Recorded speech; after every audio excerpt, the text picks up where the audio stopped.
Okay, we're recording. This is Wrong Speed Record Chat 32, and we have Gill. How you doing? Oh, yay! How you doing? Good. Good to see your smiling face, Joe. Yeah. So where are you? Tell people where you are. I'm in St Ains. I'm in Staines, where Ali G's from. And I'm very happy here. It's very lovely. Everyone's moving slowly out of London, further out and further out. Yeah, I didn't think I'd escape from this angle because I'm actually from kind of southeast London. So I thought I'd escape via kind of Kent Essex way, like a lot of people from like kind of New Cross do. I knew a lot of our Essex friends as well, and it seemed like a nice happy medium to me. So I didn't expect to escape that way, but then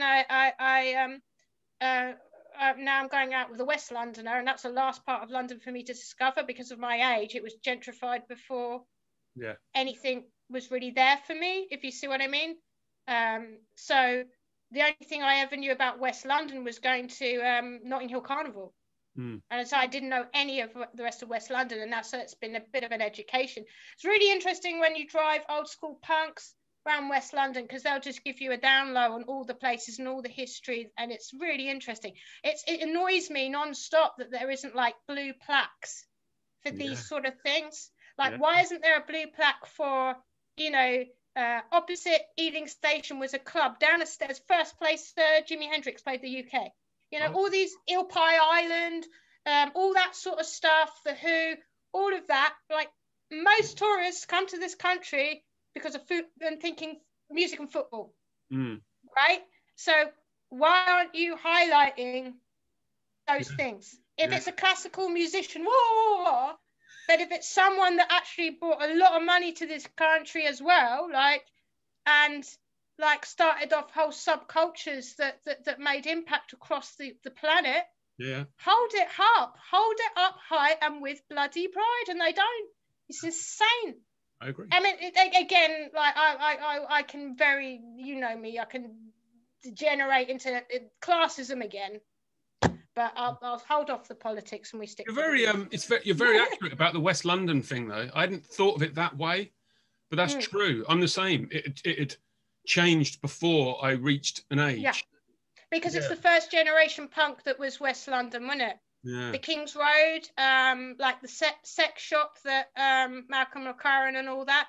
It's all Hammersmith and all that lot, and that's pre our era, isn't it? So it was people older than us telling us about them times. But those weren't our times. No, it goes before that because my dad's from Ealing, and oh, is it? Yeah, so. And my grandparents and him and everyone's from like that area, which is why I support Brentford or whatever. But he saw Captain Beefheart in that area. You know, like that sort of gig happened in pubs in West London because that's where it was happening.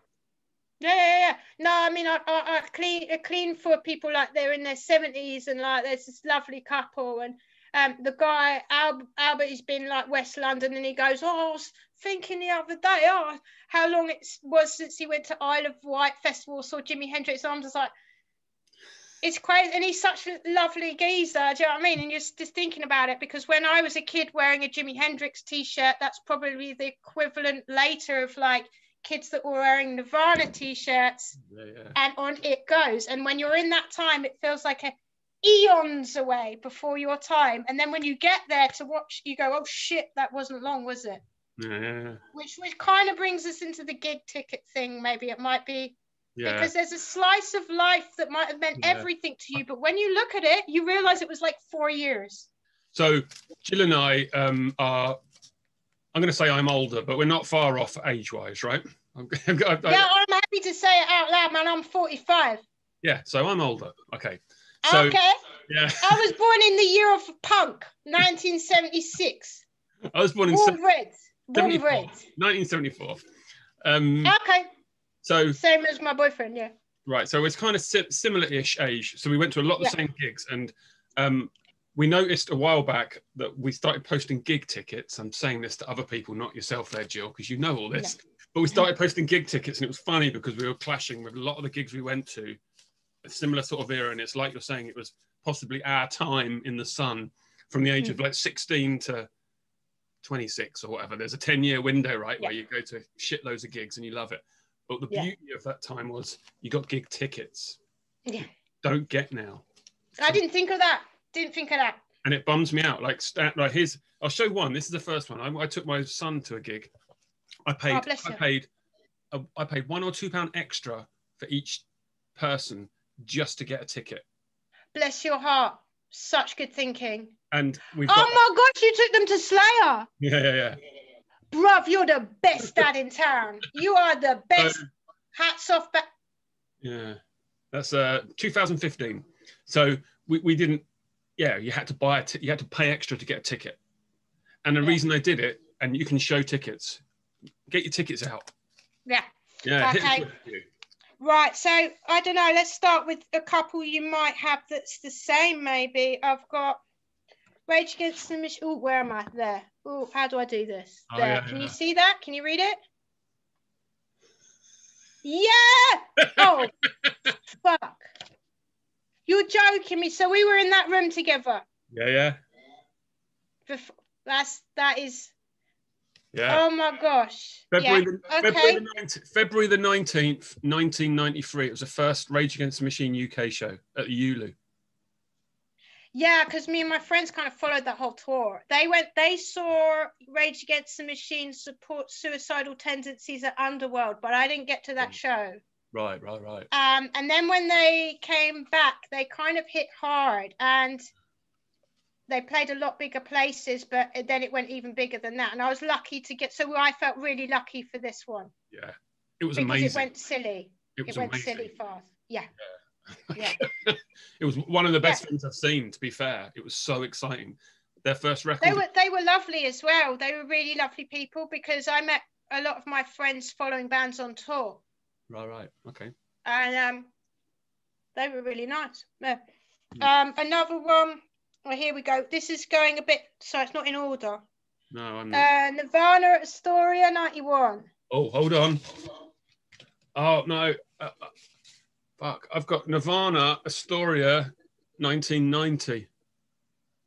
Oh, okay. Yeah. Who was supporting? Do you remember? Yeah, I do. It was Godflesh. You little bitch. And fuck, who? Godflesh and someone else, maybe Silverfish, someone like that. Yeah, no, that's mad, because I think my memory's a mess, man. But I think with that Nirvana, it might have been, I can't remember. I remember Ghold starting to support everyone. Yeah. Hang on a sec. This is one I think that there's these ones, right? When we're in the same ilk, this is my bread and butter. Like my favorite band in the world as a kid, purely obsessed. No one will be surprised at all whatsoever. Wham. Oh, God. Jane's Addiction. Awesome. I followed that whole tour. Ritual Deliberate. I literally ran away from home to follow that tour at age 15. So I don't have that ticket. In fact, I never saw Jane's Addiction, but I did love the band, and I did have this record here because I knew that you're a big fan. Yeah, I've got mine as well. Yeah, but my meat and potatoes pile. Yeah, I mean, basically, I went to every gig on that tour. Awesome. Oh no, I had to come back home because I was in a lot of trouble from running away from home to doing that. But the deal was that I was allowed to go to the Brixton show right at the end. Oh, yeah. And so I did. And yeah, I've got friends from them times I'm still friends with that I still see, you know. I mean, this bit of a tangent, but this is funny. I don't think they'll mind. But these are the people that I met through gigs and went on gigs together. And they basically got me into metal because they were all Big Jeans and Slayer t-shirts, really. And I was a bit of a goth and a punk. Yeah. And we met at Jane's Addiction, and that's where... And they got me into things like Soundgarden and Caius and stuff like that. Awesome. So whereas I was more of a punk and a bit of a goth, coming from that direction and landing on Jane's Addiction, yeah? And like, So yeah, they widened my scope of music a bit more, because I was a bit I just thought as metal as like smelly guys playing Dungeons and Dragons, and pretty accurate. and I was like, oh, that don't know how to open a window in their bedroom and just stink. And I was like, I just couldn't get on with that party. But these chicks really showed me the way with good metal, basically. And I think the touch point again was Jane's Addiction. So yeah, I got all these. I mean, I feel like I'm doing this part, or getting obsessive about the Jane's Addiction bit for like Mr. Riot season, because I think he's a bit similar age to me, and also has a big love for this band. And I'm thinking me and him might have been in the same room a number of times as well when we were kids. Yeah. And yeah, that blows my mind sometimes. I did do Smashing Pumpkins a couple of times, but not really massively my bag. Were you there? Yeah, I was at that. I've got that ticket downstairs. I was at that gig, yeah. Okay, you were at this one as well, right? Or was it a different one? There you go. 92, May 9th? Yes, son! We have a snap! I think that was £5 only, and I think they organised that themselves. It wasn't... There's admission, £5. Yeah, he made sure it was £5. That was cheap then, because at that point, big shows like that were about £7. Yeah, but who was... I mean, obviously, but the support bands, you would have gone to see them alone. I'm drawing a blank with this. I can't remember. Come on, it was Leatherface. Oh, Jesus. Shudder to Think. Jesus Lizard. Fuck, I can't remember any of that. Yeah. But you know what? I've got a whole gig ticket that I don't remember any of the gig. And I think it was Prong and Godflesh at the venue. Oh, right. Straight over my head. But let me see. Oh, yeah, another Nirvana. National Kilburn 91.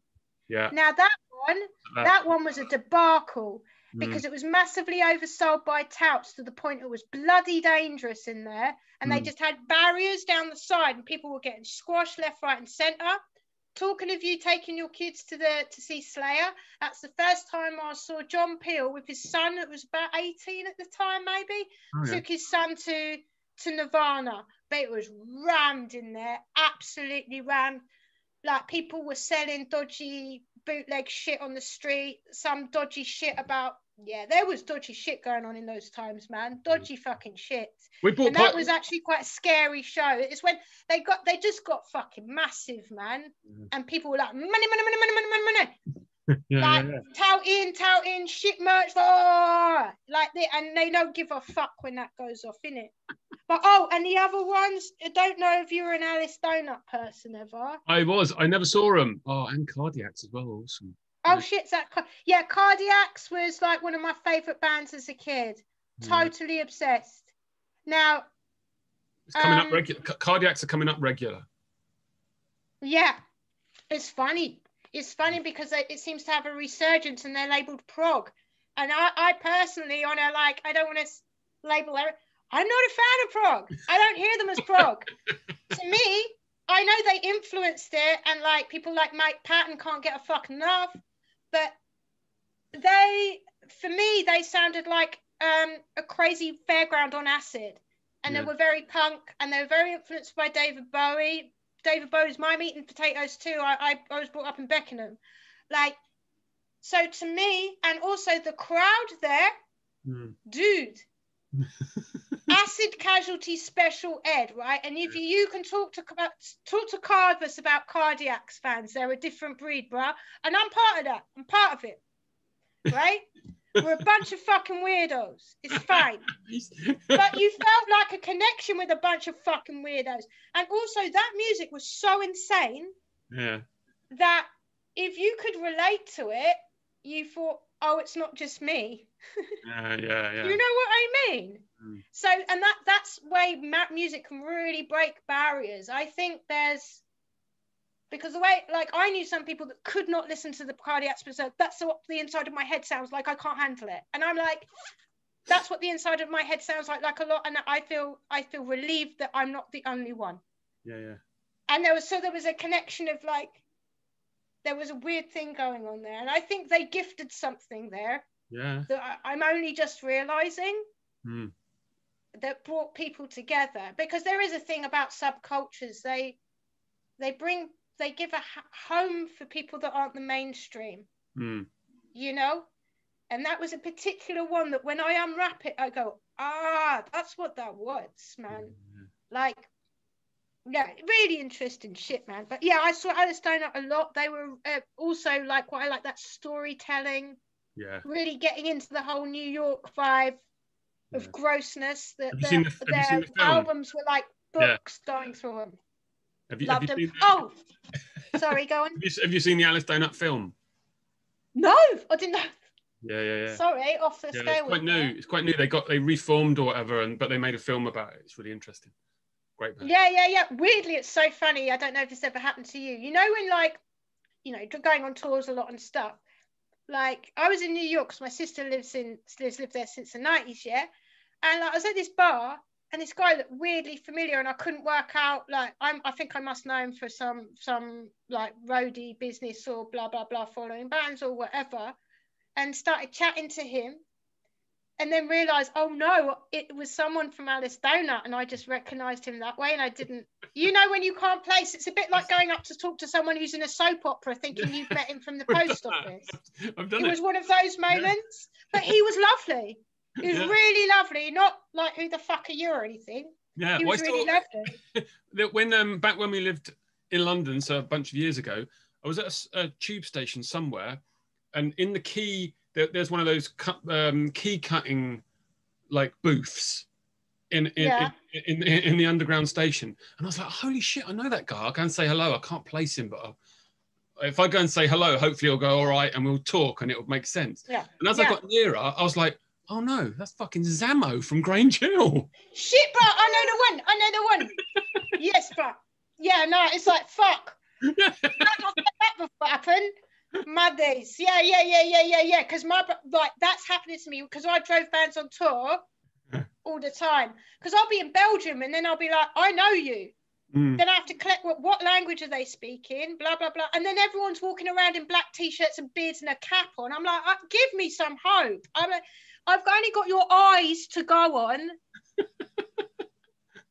you know what I mean? It's like I don't know who I'm talking to most of the fucking time. Unbelievable. So I'm just going. Yeah. I hope I get it. Yeah. You seem nice. Oh.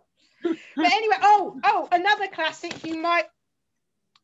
Ice-T. Oh, sweet, nice. Didn't go. Original Gangster Tour, Brixton Academy. My days, the biggest police presence in Brixton I have ever seen. Oh, really? And you know why? It was just after they dropped Cop Killer. Oh, Body Count, Cop Killer, yeah. Yeah, what a debacle that band was. I think my boyfriend likes them for comedy value because they are really funny. But I like Body Count, that was just like this one-off Cop Killer thing. So when he came toured Original Gangster album, which was just his own thing, one of his better albums, I think. Yeah. They played Brixton Academy, and my God, biggest police presence I ever saw. And the thing is, I told a little white lie to go to that gig because when I was that age, you kind of like picked bands or hip hop or dance music. So I had no friends that were into bands and going to gigs that wanted to come and see Ice-T with me. And I'd already missed seeing Public Enemy and Anthrax play together because no one wanted to come back to that either, because I didn't have metal friends and I wasn't particularly into metal, but I really wanted to see Public Enemy. And I thought luckily I saw Public Enemy 94 at Reading Festival, and it's the best act I've ever seen at Reading ever. My days. So I didn't understand that whole thing with Glastonbury or Jay-Z is playing this, it's not, dude. Public Enemy played Reading Festival, which is more of a rock festival, and owned outright, front to back. Yeah. I still remember. Shut the fuck up. There's a moment from that gig that still I completely remember, and it's in their song By the Time I Get to Arizona. That's off that Apocalypse 91 album, and there's a moment where the song's going on and it's got that excellent like old funk riff that they've sampled. I love that song. But there's a bit where it stops and it says, and I pray. And both Chuck D and Flavor Flav on that moment fell down on their knees and like did that. And it for some reason it was like a mild bit of choreography, and it just like blew my mind. Yeah. Yeah, I think one of my standing memories that's beautiful, I think because I'm such a short ass and I was just jumping up and down for joy, I probably didn't clock that. But the thing that I thought was excellent was just Flavor Flav, the amount of for the amount of length of time he'd go, yeah, boy. I just got to keep going and going and go, oh my God, this guy needs some air. God. And it used to remind me of the impressions I used to do of Lenny Henry when I was a kid. Do you remember? He used to do this Rasta guy with and have this little Rasta dog, and he used to go, "It's okay" for ages. And I used to copy that when I was 4. And actually, I was really shy when I was a kid, but that was my party piece, being able to do a Lenny Henry impression. So I better turn the light on. It's going a bit dark. Sorry. Yeah, so yeah, no, that I was absolutely blown away from that. Like the most like hair tingling on the back of my neck moments was Jane's Addiction gigs back in the 91. That was like absolutely blew me away. I want to be a musician. I want to be in a band. Yeah. Almost like I want to prove to this band that I got what they gave me and I need to run with it. I almost like you get a fatherly approval. It's like, parents, I need you to know I get it, right? So that kind of was a bit of a drive for me. So that, then weirdly, Pretty Hate Machine, that tour when 9 Inch Nails played Astoria, they played with Revolting Cocks as the backup band. Yeah, I'll see if I can find mine, yeah? Oh my fucking days. Because it was live, that blew me the fuck away. I then got the album on tape and was disappointed because the production is just flat. Compared to the live performance, I just was poof. But then eventually I moved away from that memory and could appreciate the album a bit more. And then when I read that Trent Reznor had basically done that album entirely by himself, I was like, oh, I get it. But then the band made it. And like, it was funny because a lot of people go, oh, Trent Reznor is amazing. He did all that weird stuff. I'm like, yeah, that's a cop-out. You know, the hardest part of a band is people. Other people. So if you're in charge of everything yourself, Doddle, he took the easy out. To me, swings and roundabouts. But you know what I mean? It's like, yeah, try and do a good piece of work with other people involved, mate. It's like it's a lot more different. It's a different beast. Yeah. You know, and so yeah, no, that I can't find that one, unfortunately.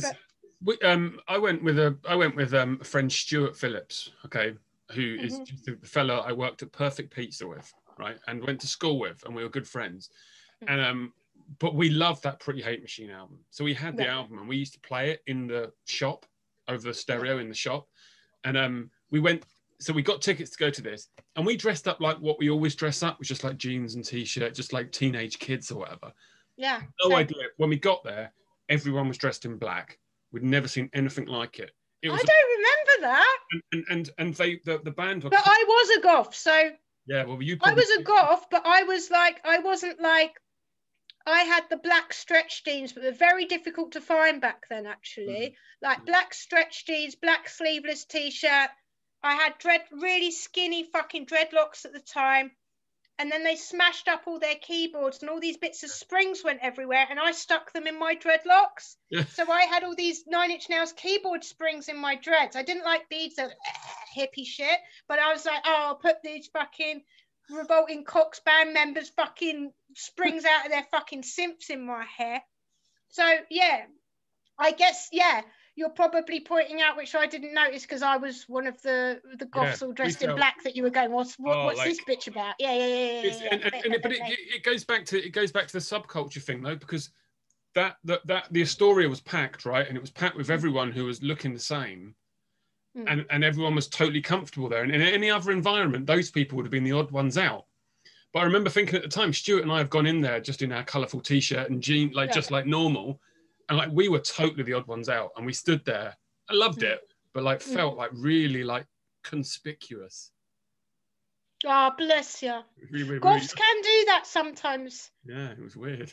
But like, if they're good goths, it's all right, I think. But yeah. Because actually, on a slight tangent, there was that goth pub in Soho, and they were fucking dress code pricks, man. No diss, but they were like, we would let everyone in, mods, rockers, the fucking lot. And they're like, I'm sorry, you haven't drifted in like a ghost covered in black. Off with you go. It's like, sorry, you've got a tie. I don't care if it's in the name of mod. You're not wearing black. Off you go. It's like, oh, fucking hell, what are you... But it got really hammed up. It started to look like, I don't know, the London Bloody Dungeons, like goth tourist pub by the end of it. It's like, you reap what you sow, people. And that's what happened with 9 Inch Nails to me. It's like years later I saw them and they just like hammed up goth shit playing to a DAT machine or some shit. I was like, oh, this is painful. So I felt like our experience was the experience to have from them. I really did. That absolutely really inspiring. Hairs at the back of the neck. So I was like, yeah, Jane's Addiction, that particular gig, the early Rage ones as well. And yeah, that Public Enemy one. Fucking balls out. Good. Absolutely blinding. I was so chuffed to have seen them, because that's my era of hip hop to me. Is I remember actually, when I was 13, I went to see a Silverfish Supporting Therapy or something at ULU. Oh yeah. And I went there, and you remember the stage? I was at the front watching Silverfish for it, and like watching them, and someone slammed into the back of me like by accident, but I hit the stage just really hard, just below my ribs, and I was doubled over in pain waiting for it to go, and it didn't go. Turns out I'd semi-ruptured my spleen. I had to have tubes stuck in my side and all this fluid drawn out from that, which was really fucking gross. But yeah, sorry, I can't remember why I was telling you this. But yeah, no, I was like, I got out of quite a few things, like from being ill from that, like a school trip and all sorts, which I was quite thankful for. But yeah, I got quite mullered in that, and that was, I can't remember what led me to start that. I might remember later. We'll come back. But let's talk about your band. Oh God, okay. Do you mind? We switch it. I was just trying to keep it interesting, Joe. Well, ultimately, we're here to talk about records. So here's a record, and it's a record that I think that if anyone's watching this, they don't have this, they need to get this album, because it absolutely rages. And thank you, dude. It's so excellent. It really is. It's comes with a marvelous poster. Tell me about it. Tell me about the recording. This is the first album, right? Yeah. I'd been in a band prior to that, but that kind of fell apart in that typical London gets in the way of people being able to function a band. But I kept writing. Yeah. And what happened was I kept writing, and I'd been driving bands and mostly Pale Horse. So I was good mates with Ben Dawson, who is a phenomenal drummer, one of my favourites, yeah? Yeah. And I just said to him, like, I texted him one time going, look, I've got some tracks. Would you be up for recording them with me? You know, I pay for the recording and everything. And he's up for it because he enjoys that process, and he enjoys the learning process and stepping up and doing all that sort of thing. I'm terrible at learning other people's stuff, but he was up for it. So I basically got him to do, and I think Seamus was doing bass, and then Will. So I got these people saying, yeah, they're up for recording it. So it wasn't like I was saying, are you up for being in this band, which is a massive commitment. Yeah, right. I said, I've done this. Do you want to record it with me? I was a bit drip by drip. I got him to do 3, and then I asked for another 3 and another 2.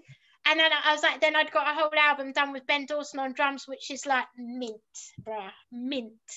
So, and I knew that he'd only commit to the recording, not playing it live. So I was like, okay, well, once I get it done, I can go, well, I've done this. Who wants to play it live? And people know what they're dealing with. They know what it sounds like. They know what, you know what I'm saying? So it's not like, it's a different commitment. And that's what, from what I'd failed to achieve in the last band I was in, it seemed like the way to break it down, to put what you want to achieve first and foremost. Do you know what I mean? And get it damn done. Yeah.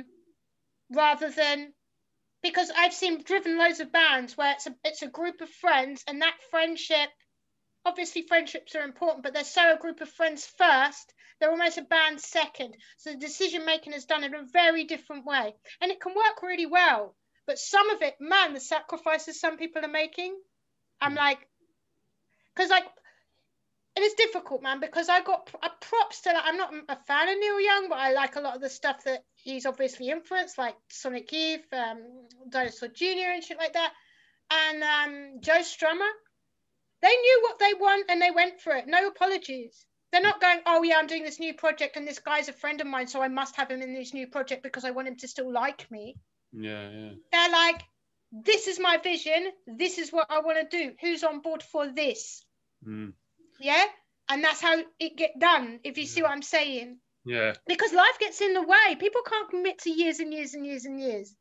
No, I get it. Shit changes, people change. Yeah, I totally get it. I mean, I irritate me. I haven't got the next album yet. I have listened. Oh, that's okay. I've got they sold out on Hominid, but I've got some in the back because we didn't get to tour it. Yeah. Well, I'll buy it off you. But this album, if anyone's not got it, I can't. It's hard I don't like describing music, and especially not like on a YouTube thing where I can't edit what I've just said. But some of the things we've just shown here, and like what you were saying about Nine Inch Nails thing, I don't think it sounds like Nine Inch Nails so much. But you can sort of hear there's an influence, certainly early on. But also like Butthole Surfers and all that sort of stuff. You can hear it all. It's so good. But also, you know what? I think that's a lesson to people in a way. Like imitation is a good way to start. I struggle to imitate because I don't have the concentration for it. That's my bad, right? But like sometimes when people are younger, they love bands so much, they kind of over mimicking. And that's a good start, as I say. But sometimes you don't need to cling on to it too much. It will come. Like, if you love those bands and that's part of you, when you play, it will come out anyway. You don't have to force it. Just that's what I believe anyway. That's my experience. You don't need to go, oh, it needs this, and it's not like a mindful recipe. In that you absorb your experiences and they come out when you write. If you see what I mean. Yeah. So and people will hear it. I can tell by like. In Birmingham, we do well, and I can see like people my age and older, and it reaffirms that a lot of what I was influenced by is coming through somehow, which is really nice. Nice because anyhow, if you've not got it, get this record because it's completely raging and it's really excellent. And as noisy as it is, there's melody in the vocal, and that's interesting to me because that definitely comes from a band like Alice Donut, even Butthole Surfers, any of those bands, they always had melody in the vocal, even when they were making a hell of a noise. Well, this was the difficult thing, I think, because like I'm only about 5 foot tall, right? So, and I'm a bird, obviously. So, right, when you move from screaming, like, and even with this, it's very difficult not to sound like a child because I'm tiny. Sounding like a child has fuck all gravitas, and I'm not into that kind of right girly thing. So like everyone in their own thing, but they need to gravitate. So I started like, and all the people I'm influenced by, I'll be blokes, yeah. Like I mean, Perry Farrell's in a weird spectrum there because he did that like delay effects that I totally love. Really inspiring to me. And obviously the effects and Butthole Surfers and using the voice as an instrument, right? But so and because I was influenced by guys, I started to realize when you're not live and you're recording, you're hearing it in a different way. And if you're not shouting, there's something that needs to be dealt with here. And so I was like going back to Susie Sue and PJ Harvey, and they've got gravitas in their voice, and a lot of that it's kind of coming slightly lower. A little bit mindfully lower, because when live it's not going to be a problem, but recorded all of a sudden it's different together, and you start and you risk sounding like a child, and that's what I always am mindful of moving away from, because I want to give gravitas to. Yeah. You can't have like the people I've worked with, some of the best musicians ever, and if they put the meat and potatoes on the floor, you do not want to fuck that up with a shit vocal. And I'm not naturally good at vocals. I have to work damn hard at it, man. I was around bloody good singers when I grew up. My sister's a singer. And all these chicks, there's also one's missing from there. They would sing whilst we were hitching on tour and stuff, and they were amazing singers. And then the one missing out of it is Martina, who went on to be an amazing singer. Right. So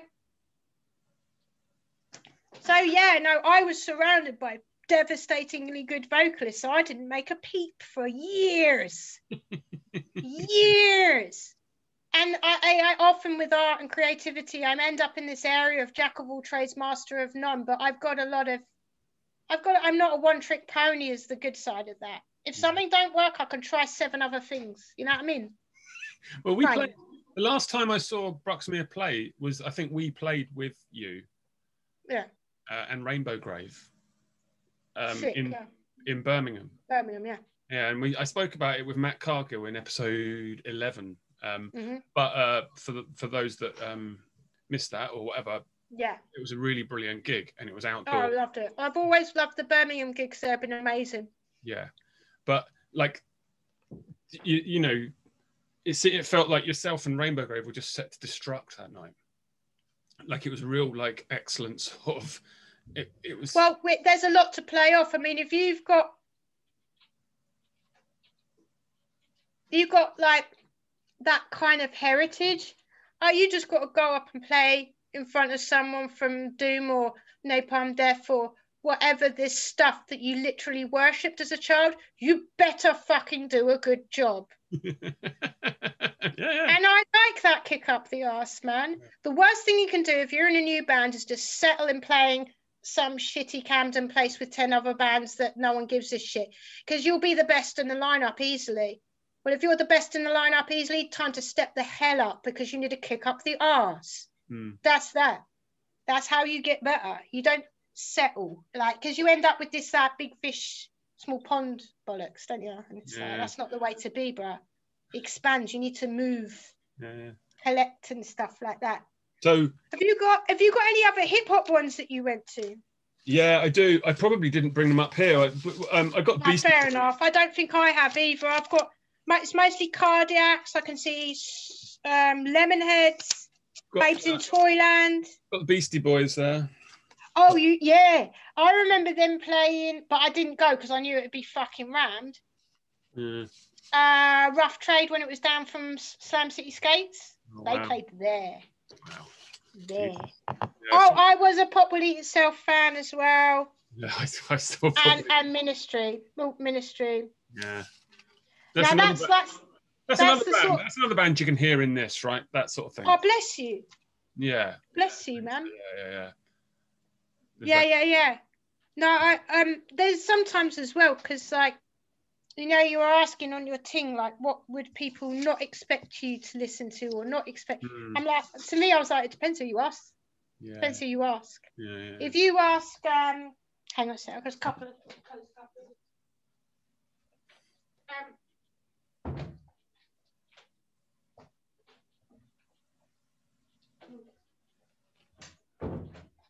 Yeah, sorry, Joe.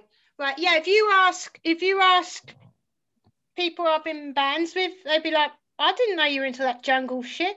And if you ask some of my Raven mates, they'd be like, I didn't even know you play guitar. Yeah. So it depends who you ask.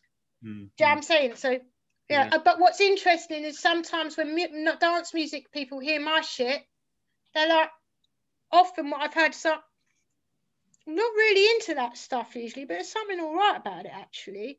And I'm like, again, I think that I grew up on dance music. The dynamics are in there. Like, this is where I like the build and the payoff riff. Right. And that's a lot of like dance music, whereas the math thing is throw something unexpected you all the time, and that makes me really clever. And I'm like, I want to dance, mate. So, and I think like you can have intensity and build up and but then have the payoff riff. And that's what dance is about. And it's expected. So why is giving something people what they expect a bad thing all the time? It isn't, right? So it's to the point that when I'm saying, oh, this is how the song goes, that bit I call the spaff riff. Right. Because it's the build up, and then it's that's the spaff riff. And that's the dynamic, is it? That build, intention, and then you go, then you pay them off. You know, you've kept with me this to this level of this uncomfortableness, I will give you the prize. Bam! And it's a beautiful thing, man. Why twist and turn and avoid it, man? Like, I there's elements of pop music that I really love about that, and it's not an easy thing to do, you know. So yeah. No, it's a talent. Yeah, of course. Let's talk about records for a bit then, and then but at some point we'll swing back to other things that I have in my head as well. So let's start. Sorry, I go off on tangents, and I do apologise. Rein me in at any time. It's fine. It's not possible. True say, bro. True say. Hit me. I try. Let's talk about records and records from your favourite record shop. Oh man. Okay. This is another depends who you talk to thing. I'm talking to you. Yeah. But I'm talking about like what record shops for what records. Yeah, well, talk about them. You know what, right? My first Meat and Potatoes records that I bought, because by that time, by a teenager, I was living in Hampshire, right near Winchester. I grew up in South London, then we moved out. So we were quite like constantly, if you want to do anything of any freaking culture, you had to go to bloody London, yeah? So we would just go to Oxford Street and go to HMV, Megastore, and Virgin Megastore, because those are the places that you could buy Bleach by Nirvana. Yeah. Because there was no other record stores near me that sold anything. It was just Smith's or Woolworths. You know what I mean? Or maybe our price back in the day. But it was all pop. So if you wanted weird shit, you had to go into London, and I was going to these big chain stores. I actually bought Bleach by Nirvana at HMV Megastore, Oxford Street, got it home, and it was green vinyl. Ooh. Decades later, sold it for over 100 quid. You know, and it's like, that's so funny. So I didn't have a cool record store growing up. Now, fast forward to like dance music times. I did my art degree in Sheffield and Derby, and I was always going to Leicester and Nottingham to shop. I do select a disc in Nottingham, but my God, they were quite up their own arse then back there. They'd be like, oh, I was like, of all the people, and what cracked me up, right, is I used to come down to camp, come to London to go raving with my old school as well. And I'd go to this little place called Bar Vinyl, which was, it's off the high street of Camden High Street, and it's just this bar, and then downstairs a very tiny drum and bass jungle record shop.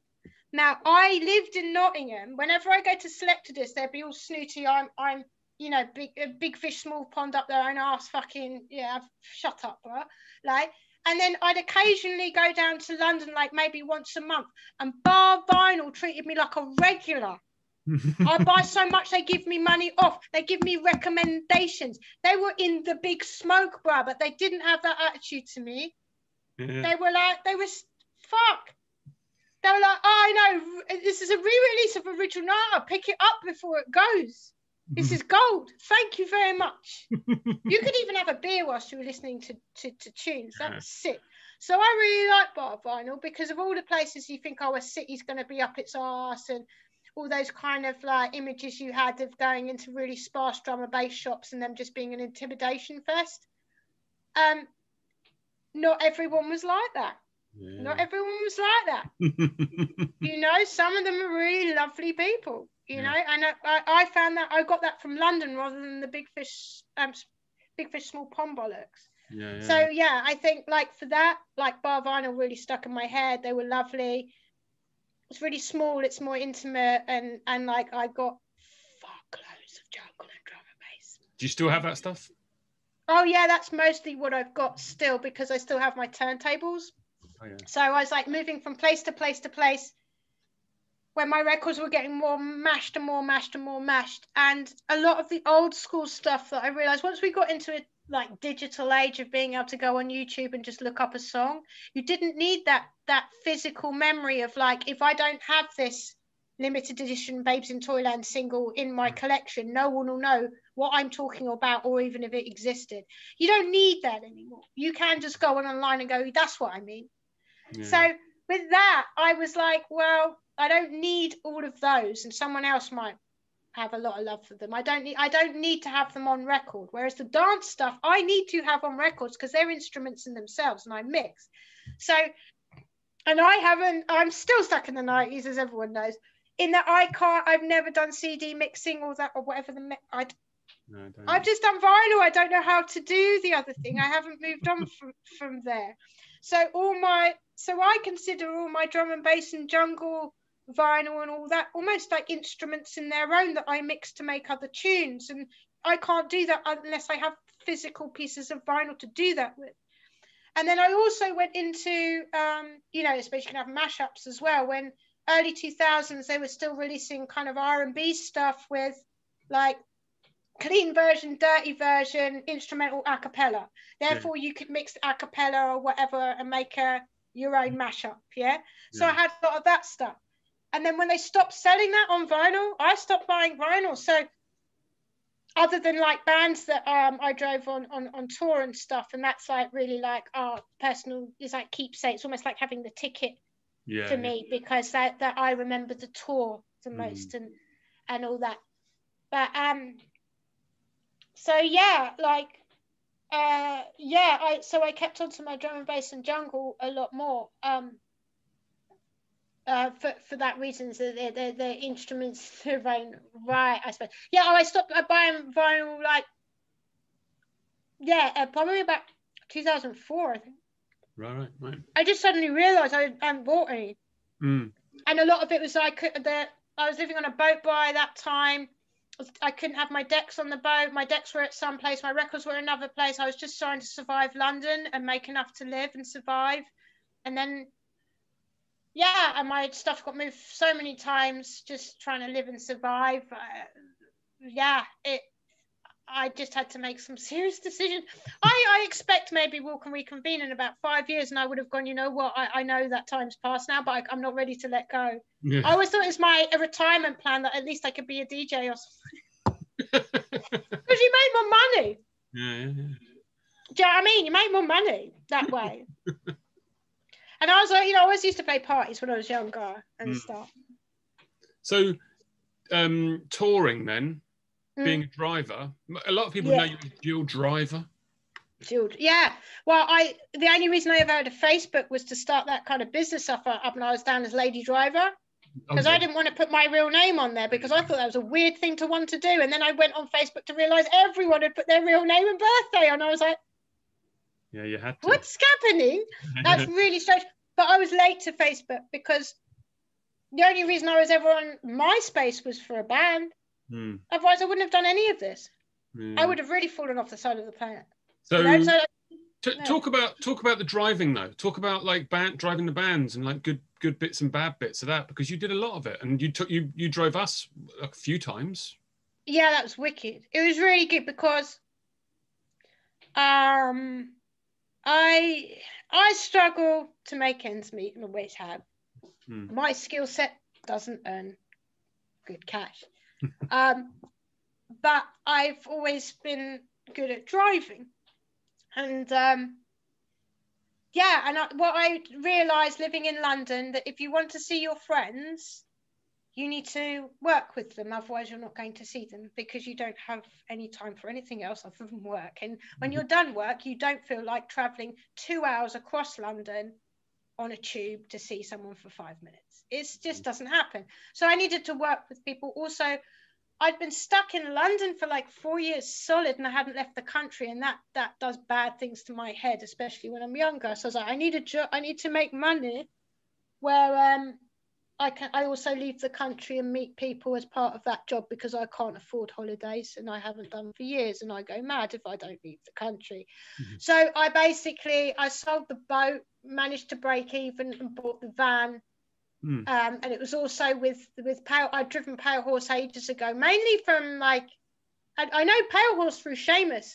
Everything goes back to Seamus, and Seamus like cross punk man. He's like D-rate celebrity cross punk. Everyone freaking knows him. He's absolute sweetheart.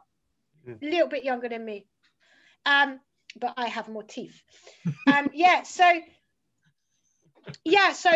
they wanted to go on a tour in Europe. I said, yeah, this was all a big adventure, and they also like my bros, man. Like seriously, we can bicker and go shut, and it's fine, yeah. And it's all good, it's all good. And so I got it together, and that was the first tour I went on. And like it was a learning curve because they had booked the distances way too far apart. But I took it on, and I loved it. And I kept doing it, and it gave me more and more confidence from where I was at that point. I was learning so damn much from people, especially listening live to people, talking to them. I was learning so much from you guys, so damn much. And it was really good. And it's really rewarding as well, because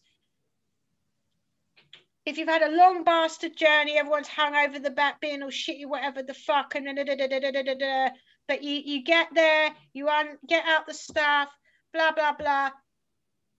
The band finally plays, and I'm usually at the back just so proud, and it means everything to me. Like, I was like, we got us here.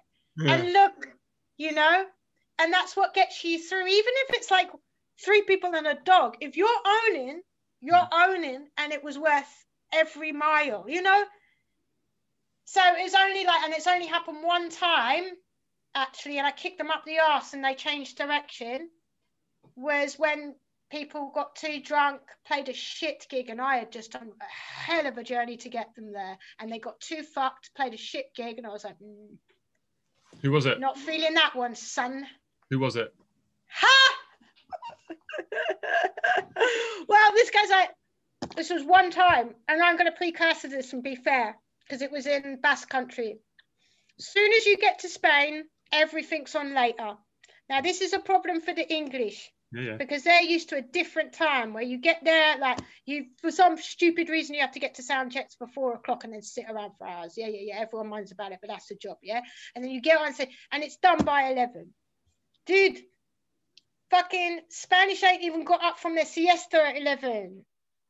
So everything gets pushed way, way, way back, and then people have to not drink for longer. And English people aren't good at that. So they get to shit-face, and then they play a shit show. That was learned quickly. Day one, they didn't do it again, and they were amazing and as blinding as they should be, because they are an amazing band. That's why it upset me to see them not do amazing, because they are amazing. It was Ghold. There you go. And that night is when Ollie shat himself. Hey, there we go. Oh, the story's out. Shat himself in his sleep, stood up. Oh, good. And I'm in Basque Country, realizing I'm with a bunch of guys that are when I did a check going, Jesus fucking Christ, these guys are the same age as this kid that I consider my younger brother. And then I think Alex showed me his driving license, and I'm like, Jesus Christ, I got my driving license when he was 5. That's the one that hit me, and I'm like, oh my God, what have I done? And then I was supposed to have Charlie from the heavy metal record store there with me as well, and he couldn't go because he had to look after the metal store, and he would have been my lifeline. But in those moments, but we got through it. And Paul is the absolute legends of legends, who is Bruxa drummer. My God. And they're really fucking talented guys, really fucking talented band. And it was good. That was a difficult tour as well, because that had been done through an agent that just like made them go zigzag across Spain. Yeah. That's when I started to go ask people if they actually had agents when they were asking me to drive. And I was like, well, I need to know the route before I say yes, because there's something. I always send the route. I always send the route to drivers as early as I get it, because it's something to discuss, isn't it? You know. Well, okay. Hell yeah. And it's possible, like I've done with Sly and with Matt Ridout and everything. They've booked tours in Europe, and there's not like when there's very few that aren't like are over 5-hour journey, 3-hour journey. Yeah. That's fine. Don't book a 10-hour journey. No. That's not fine. No. You know, and it's like, okay, if you have a tour, there's always going to be one. There's always going to be one or two. For us, I can suck it up. But it's not just me that's going through this. This is an entire band in a fucking tin can, and you know they'll be hungover. Yeah. They're not going to survive that. Well, for us, it's normally the last day. The last gig can often will often end up being like, normally you try and end up in Lille or somewhere at the top of Europe, right? Yeah. Sometimes it just works out that you end up in frickin' Strasbourg or something, which we've done. We the last time we played with Sumac, where was it? It was Germany. We were in Germany. It was 8 hours to Calais. We had to get up at 5 in the morning. You know, it was that sort of deal. But the going home, people kind of perk up quite a bit. I find, like the going home journey is like, okay, yeah, we're going home. This is pretty good. Dude, that you fucking crack me up in your fucking transporter, right? When we're going out, right? Because this is me. So, hey, me driving the park truck Chimp lot, and you with most of Hey Colossus. Apart from the fucking caners want to be in my van for obvious reasons, yeah? And we're going over there, and bruh, you're going so fucking slow when we're going out to gigs. You're like cruising up 55. As soon as it's the last day and we go, I cannot catch you up. Yeah, I need to get home. My missus, yeah?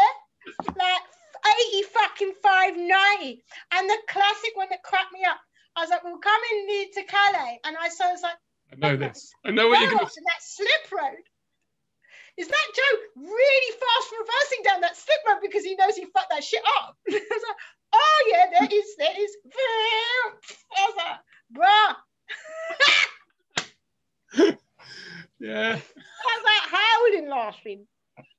So fucking good. It's like you've just got different speeds. It's like you've got a magnet.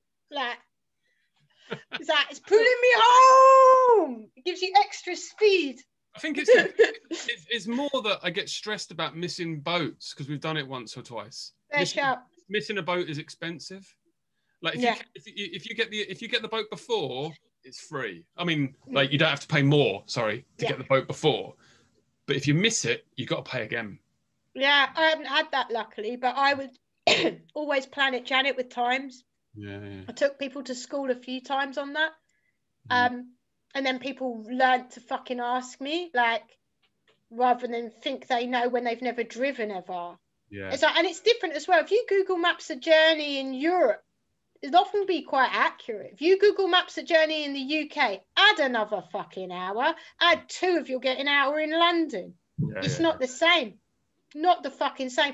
The only similar thing that's a bitch and a half is around Brussels. You can get really fucked when you're going to Tilburg or whatever. And so around there is the only bit that gets proper UK, or sometimes it gets a bit jammy going to Paris. But like on the whole, Europe's fucking open roads compared to here. It's really Spain weird. Is beautiful. It's just me and some trucks. I know. It's really weird. Like when you drive back up through the whole of France and you're just driving back to the ferry, you know, nice and calm. You're driving back to the driving back. But like, you're right, there's no one on the roads. And you get on the ferry and there's like a few English number plates. And you're like, oh, here we go. We're going home. And then as soon as you get to Dover, all the roads are completely rammed. Yeah. It's like a claustrophobic nightmare on the road. It's like we've got the most expensive rail shit here. Yeah. In Europe, I think. Our infrastructure is not built for that shit. I think it happens because we're the front of the Industrial Revolution, and we didn't upkeep it. We've got the oldest fucking shit that wasn't upkept, if you see what I mean. The state of our roads are actually, in terms of motorways, are a better nick than most of Belgium and shit like that. Right. I think also, damn, you would have thought the Autobahn be on fire, but it's fucking waterlogged. When it's like spray everywhere.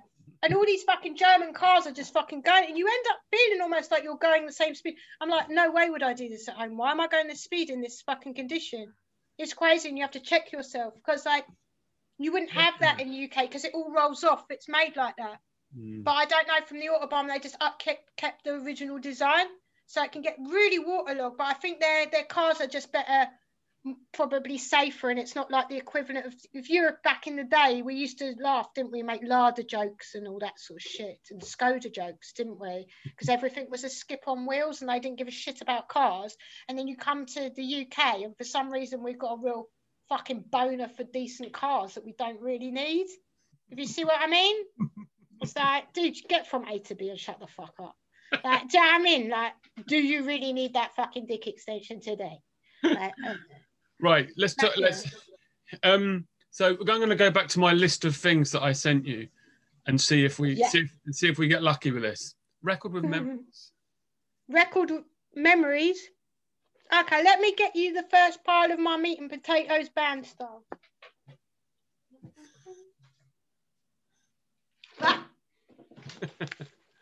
Meat and potatoes. Oh yeah, go on then. Go through them. Let's talk turkey. Meat and potatoes. Wow. Right. I was a bit obsessed with her. She's on fire. She's hot like fire. But she was only like 15 in that cover. Okay. And that was a bit of a controversial thing. This was all put together by Malcolm McLaren, because this is a redo of a famous painting that was actually quite controversial in them times as well, yeah? So it's like these guys having a picnic with ladies, like, oh, they're prostitutes or something because she's naked. So they redid that. So Malcolm McLaren knew what he was doing with this. He was always a provocateur in those punk ways. She was 15. Her mum wasn't best pleased, but makes a good cover, and she was banging. And also, I think they kidnapped all of fucking Adam Ant's backing band because they had two drummers. Oh yeah. So I think that's what happened there. But yeah, I was a big Adam and the Ants fan, and also I absolutely love this chick. I think a lot of people fancied the pants off her. I wouldn't be surprised if Bob did. But anyway, he can comment below. Yeah. Right, it's just a similar, I don't know. Maybe not, I don't know. Anyway, yeah, Prince. Oh yeah, nice. My days. This guy's on fire. I was just really like just the imagery, man. Yeah, he's right.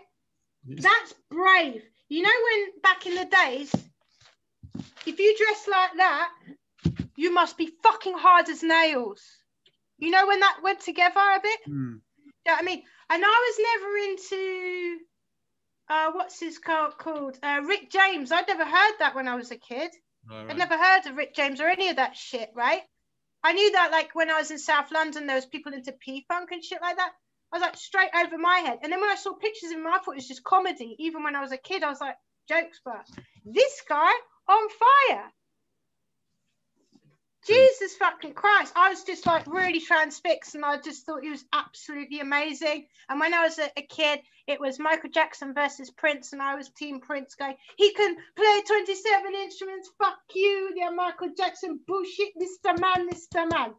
Yeah, so yeah, happy party. Okay. Oh, X-ray specs, of course. Of course. Now, the thing is, it took me ages to deal with the saxophone in this, because I kept thinking the young ones. Oh, yeah.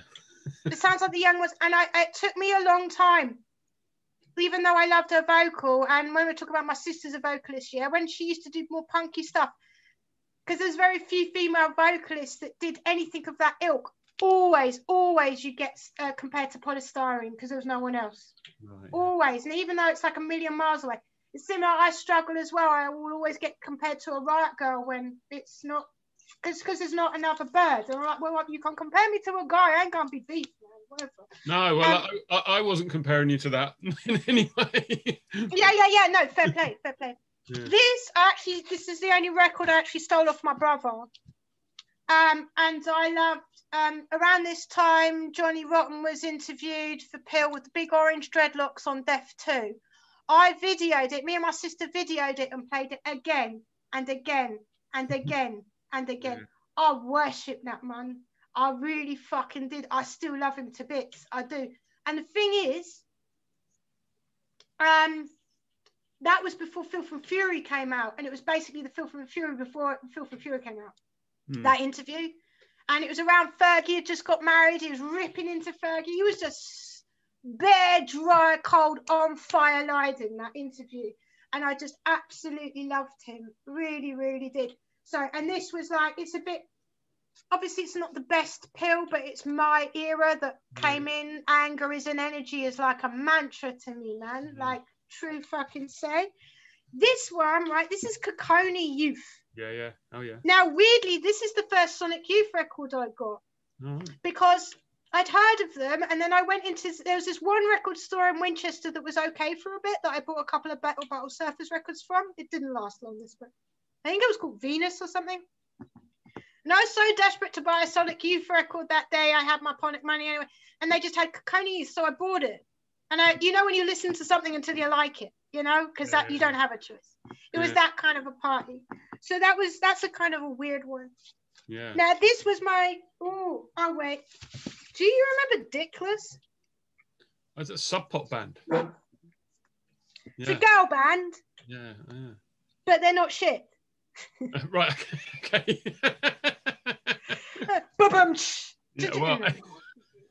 They're fucking sick. They're right. One of the L7 tunes that I like is "Shove" by them. That's good. And that's like, it's in the ilk of that kind of thing. Let's not fuck about. So funny because it's so 90s because they're all wearing flowery fucking leggings and all sorts of shit. But that was wicked. This was my first Loot record, and I was obsessed with Loot.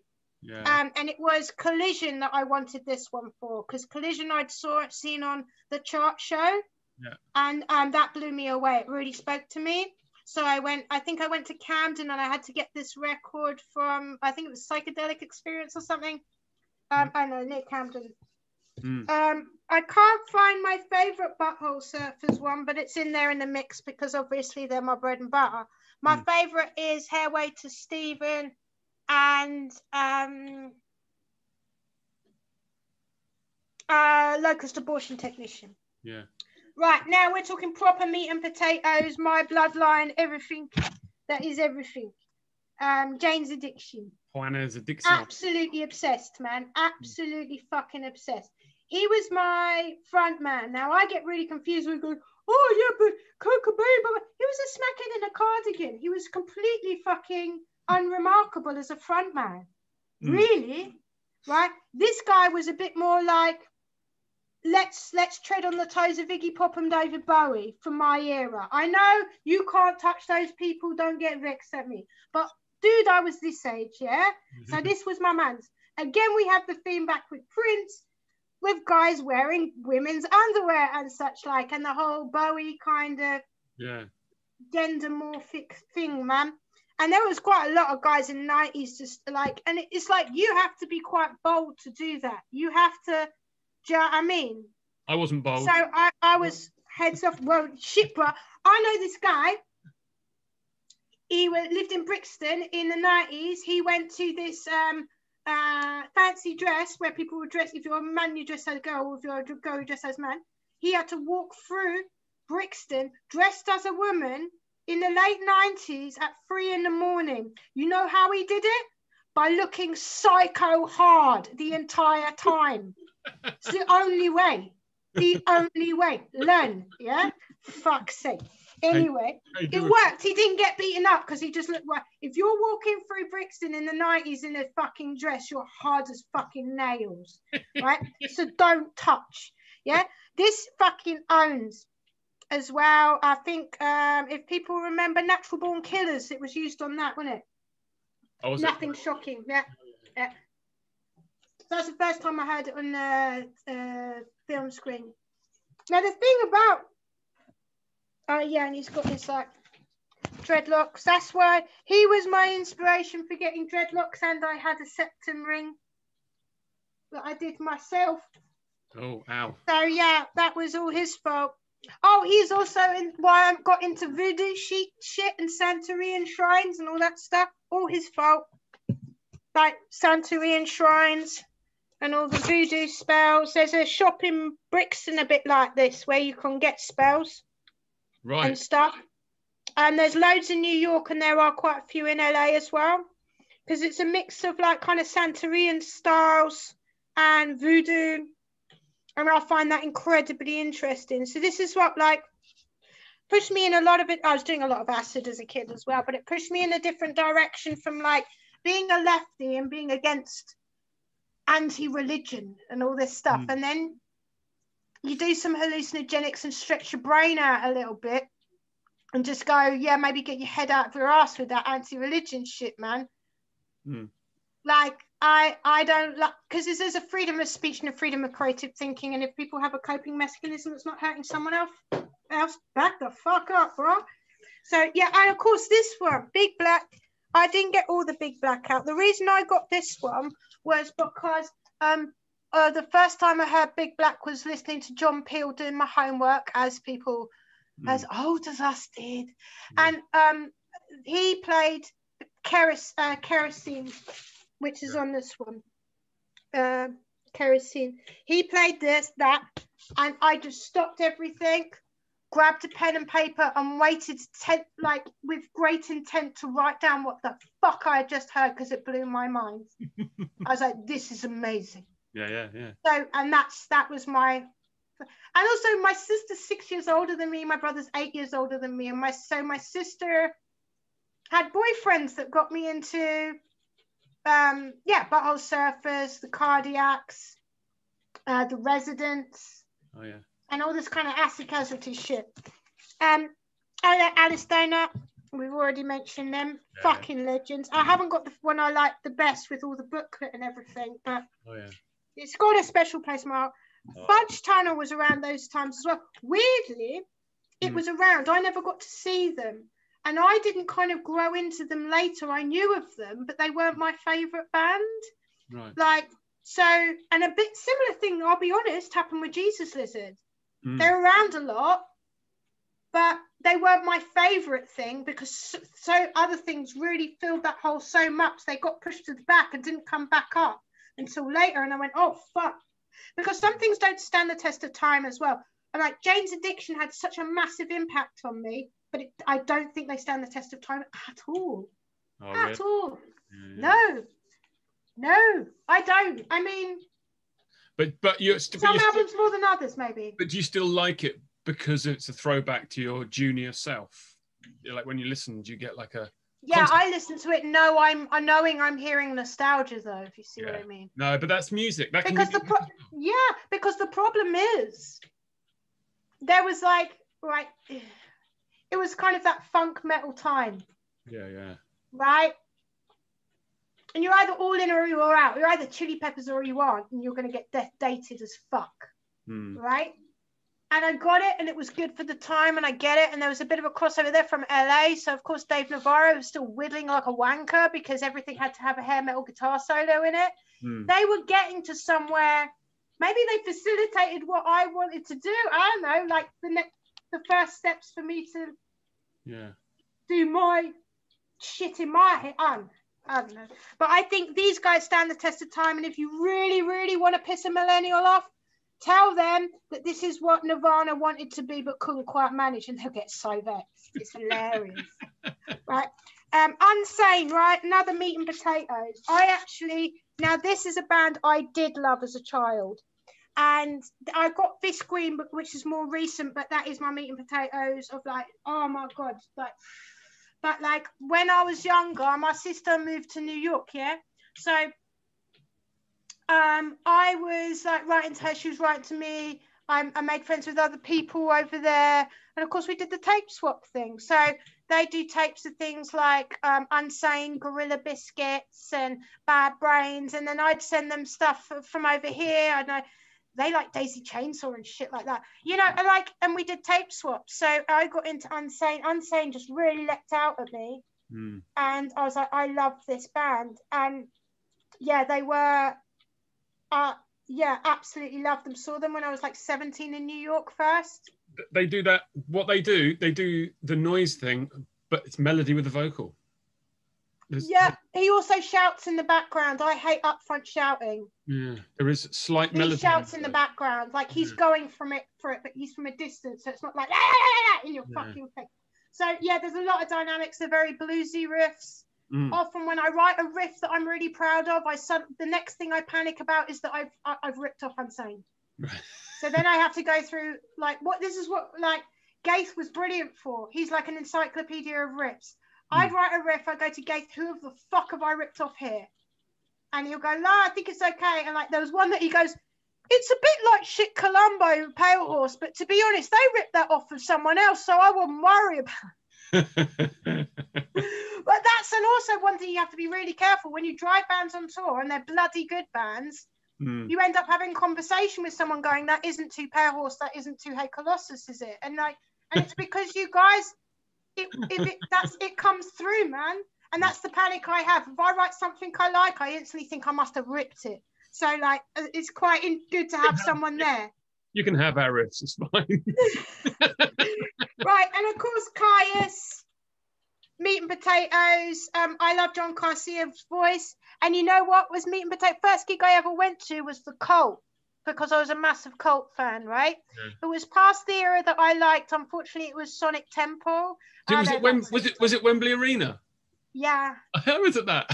Oh, fuck, bro. Are you kidding me? I went with Bob. Bob and I went to that. Oh, I was like 13. Yeah, I've got the ticket down. Oh, my God. That is fucking hilarious. Yeah, we were at that. Because he basically does his voice off Ian Astbury. Yeah. Did you know that? I didn't fucking clock, because I was used to work at this record store and I play Caius and they're like, I know why you like this shit. He sounds like the fucking Cult. And I didn't put it together. It's old a lot. And they were like, yeah. Because everyone goes, oh, they must have grown up on Black Sabbath. And actually, no, it's not the story as they say it. A lot of it is, what's they called? ZZ Top. And if you listen to really old ZZ Top, I get what they're getting at.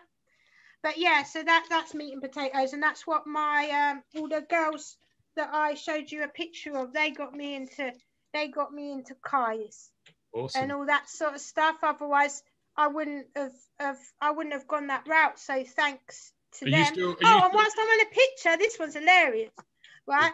This is me with dreadlocks driving my silver Polo, and the guy next to me taking a picture because we're off to A-levels. We used to swap tapes of rave stuff because we were the only ones that kind of like rave stuff, and he's one of these annoying people that could play any instrument. He'd just pick it up and he could play the Cardiacs, Is This the Life, on one of those squeeze box accordions. Right now, bless his heart, he's in this project called Bonobo and does really well. And he plays lots of instruments himself, and you can see, and we used to jam together, and bless his heart. Because I used to think if I ever did all right in music and he didn't, I would feel such a fucking fraud. Because he was just so bloody good at anything. I know Bonobo. Yeah, I know. Yeah, he's really sweet, quiet guy, man. And like, so it was really bizarre for him, that whole kind of thing. But another Meat and Potatoes, but a different direction. Right? Yeah, of course. Go for it. Oh yeah, that's the tune. Yeah. Fucking tune, fucking classic. Yeah. I love Smiley Culture. Rest in peace. God bless you. God bless you. My days, my upbringing, man. It's just such lovely memories. And growing up in South London, that picture means everything to me. Yeah. Dude, when I'm sad, I'll spend the whole fucking day watching Minder, The Sweeney, and The Professionals, and I'll feel better. And then so this makes me feel happy. You know what I mean? And it's like, it's that classic thing that when you have Jamaican friends and they have like a London accent and a Jamaican accent. Yeah. And with my friends, I'd be like that. They will have London accents. Yeah. We're going downstairs, blah, blah, blah, blah. And as soon as you cross the threshold of their house, Jamaican, pure Jamaican accent. And it just is the way, man. It happens, isn't it? I mean, when I spend time my parents are from Liverpool, so if I spend that time up there, I've never lived in Liverpool, but I can get a Scouse accent out by mistake. Do you know what I mean? And then we got like classic Just For You London is like mixes. This. Do you remember Spiral Tribe? Yeah. I think Ralph Baseclef talks about Spiral Tribe in his episode. Yeah, so I used to go there when I lived in Hampshire. There'd be a travelling stage that would do 3 festivals, and it'd usually be some bad, crusty dub bands that Too Stoned to play or whatever. And that on back in the day, just before my time of going to that, my God, Hawkwind would turn up all the time to the point people were bored of the fuck of Hawkwind turning up for free on their common down the road, and like, oh, I'm on acid again, and it's fucking Hawkwind. And now people can't get enough of it. It's like, dude, they played down the road from me so often, we would, get the fuck out. So yeah, it's quite funny. And then the rave thing came in, so sound systems would come into these 3 festivals. So there was this 2 worlds of like crusty caners realizing they can make a shit ton of money selling pills and stuff to chavvy townies that usually have beef with us, but then when they're peeling their tits off, they're good as gold. But they looked really weird, kind of like corpses in their Manchester outfits, still going at 6, and I was like, what the fuck is going on here? Because I was tripping my tits off. And eventually, I think it is one of those things that I didn't do pills until I was 18. I was more into acid. And like, there is something about taking pills, going to a club, and then it clicking, go, oh, I get what this is trying to do now. And then you don't have to do that drug again because you know what it's pushing. Yeah, okay. So yeah, I think, and I never liked dance. I didn't even like Kraftwerk as a kid. I didn't really like dance music when it seemed a bit gay and German, to be honest. And then, or just like fall to the floor or whatever. I wasn't so into that. I was more into it when it got to hardcore, not happy hardcore, but hardcore, when it got faster. Probably the Cardiacs thing. I want fast. Yeah. So when it got faster, because you don't realize how slow this shit was. A lot of it's almost like the breakbeats of a hip hop track or something, and you think it's faster because people were off their faces here filling all the gaps. It wasn't as fast as you think when you go back. Oh, of course, Alternate. Yeah. Fucking classic. I saw them lots later. They came back, if you see what I mean. And then like my hip hop era. I can't find that sort of shit. You know what I mean? Like NWA. Yeah. One of the tapes I had, Nobody Move, Nobody Get Hurt, like Eazy-E. I fucking love that tune. It's almost one of the ones I'm closest to being able to do all the lines for. Ragged Twins, oh my God, bread and butter all day long. I remember them being on John Peel, and they used to call him Orange Peel. I was like, I love them, man. They're meat and potatoes. And they're really part of that kind of sound system culture where they went from one sound system culture into jungle drum and bass. Yeah. And it was really quite interesting. If you can look up any YouTube stuff or documentaries, they're good lads to look up, man. Good lads to look up. And look at these fuckers. So this was when like jungle started to be using on TV shows and all this sort of stuff. And of course you got like Ali G, the General Levy tune, incredible. Booyakasha and all that is on here. But actually, these are fucking sick tunes on what is basically looks like a now hits compilation. Fucking devastating killer tunes on. What happened then is that they started to re-release on singles. So this was killer. This was like, so I bought this in early 2000s, I think. And the original vinyl would have cost a fortune, but they re-released it on 12s. And I got this at HMV or something. It's got killer. It's got like, 20 quid to get in, Dr. Kurt's Nightmare, LFO by LFO. The only decent tune Moby ever did, Go, and then that was over, Go. Like, and they're all on 12, so that was sick. And then, this was getting into a bit more what I thought was game changer territory techie, which when it took drum and bass into another level a bit, and what I found very interesting, that I think they will refer to as tech step now, but it just got I like all the rave stab noises from back in the like all that proper brutal fucking noises that don't actually hurt your ears, but you know the intent is like serious and it's evil and it's a stab, you know, and that intent's got across to you. And they would use those old school stabs in with the break beats, and I was like, party time, man, because that's the sort of thing that make the hairs on the back of your neck go up, man, because you know it's like, I used to love this stuff as well, because I'm looking around when you live in London and there's high rises and everything. Drum and bass sounds like your surroundings like that to me. And so, and at that time, Jesus Christ, from guitar music, all it was Brit pop or new metal. It's just an embarrassment. I was like, dude, I cannot relate to this shit. For shit. So I went raving. And also, of course, I've said, I won't go into too much about, like, you get that crust punk thing where they get middle class, politically correct twats that you just have to get the fuck away from. And I was just like, dude, you're doing my fucking nutting. I want to party, yeah? I want to hear some beats. I want to party, and I want to connect with people, which you are doing when you're pilling your fucking tits off. So it was safer times then, man, because now I walk through Nottingham, I'm like, I wouldn't get from one side to the other on a Friday night without people taking a pop at me just because I look like a weirdo. Back then, we're all partying together. They're all right, mate. I'll get some pills in, we're off the rave, down.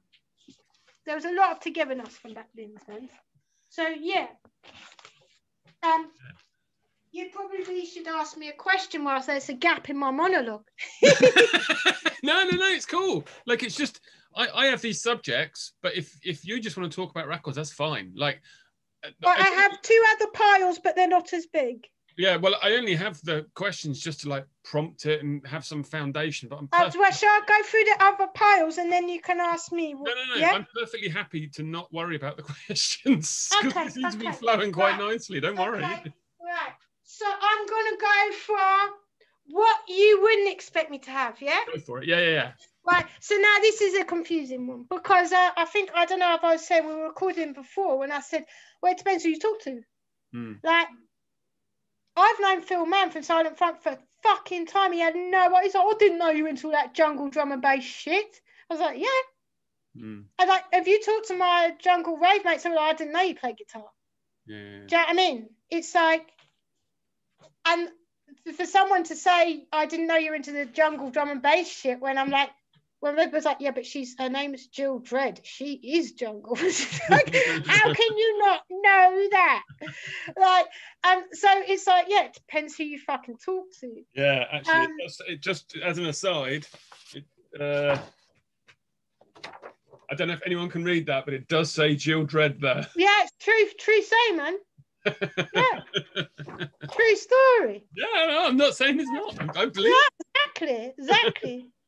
So yeah, it's kind of funny, but like also like I was talking about early 2000s when they still sell like tunes that you would do, like they'd have a cappella instrumental dirty clean version. So these hip hop tracks, R&B tracks, whatever. So you can make your own mashups or whatever. But it's also like I found these good for like when you're playing DJing parties or wedding receptions or whatever have you, and all that sort of thing. So I would buy up these, I'd buy like a lot of R&B tunes that I really fucking like. So there'll be stuff like, also I like early 2000s, I thought Timbaland, who worked with Missy Elliott, was really pushing the envelope a lot more than say Dr. Dre, that had just settled into his, this is my formula, I'm making money in my hip hop. Of course he's gold, not saying that. I felt that Timbaland pushed it a little bit more. It's almost like he had ears on the rest of the world, not just America. He was hearing dance music. He was hearing this stuff. He was hearing these noises and incorporating them. And weirdly, one of the guys that does that now, but he's batshit, as Kanye West, would do that as well. It's like he hears other things and put it in, but you don't hear much of his stuff because I think he's just putting out loads of stuff and has no business sense about it because he's not very mentally well.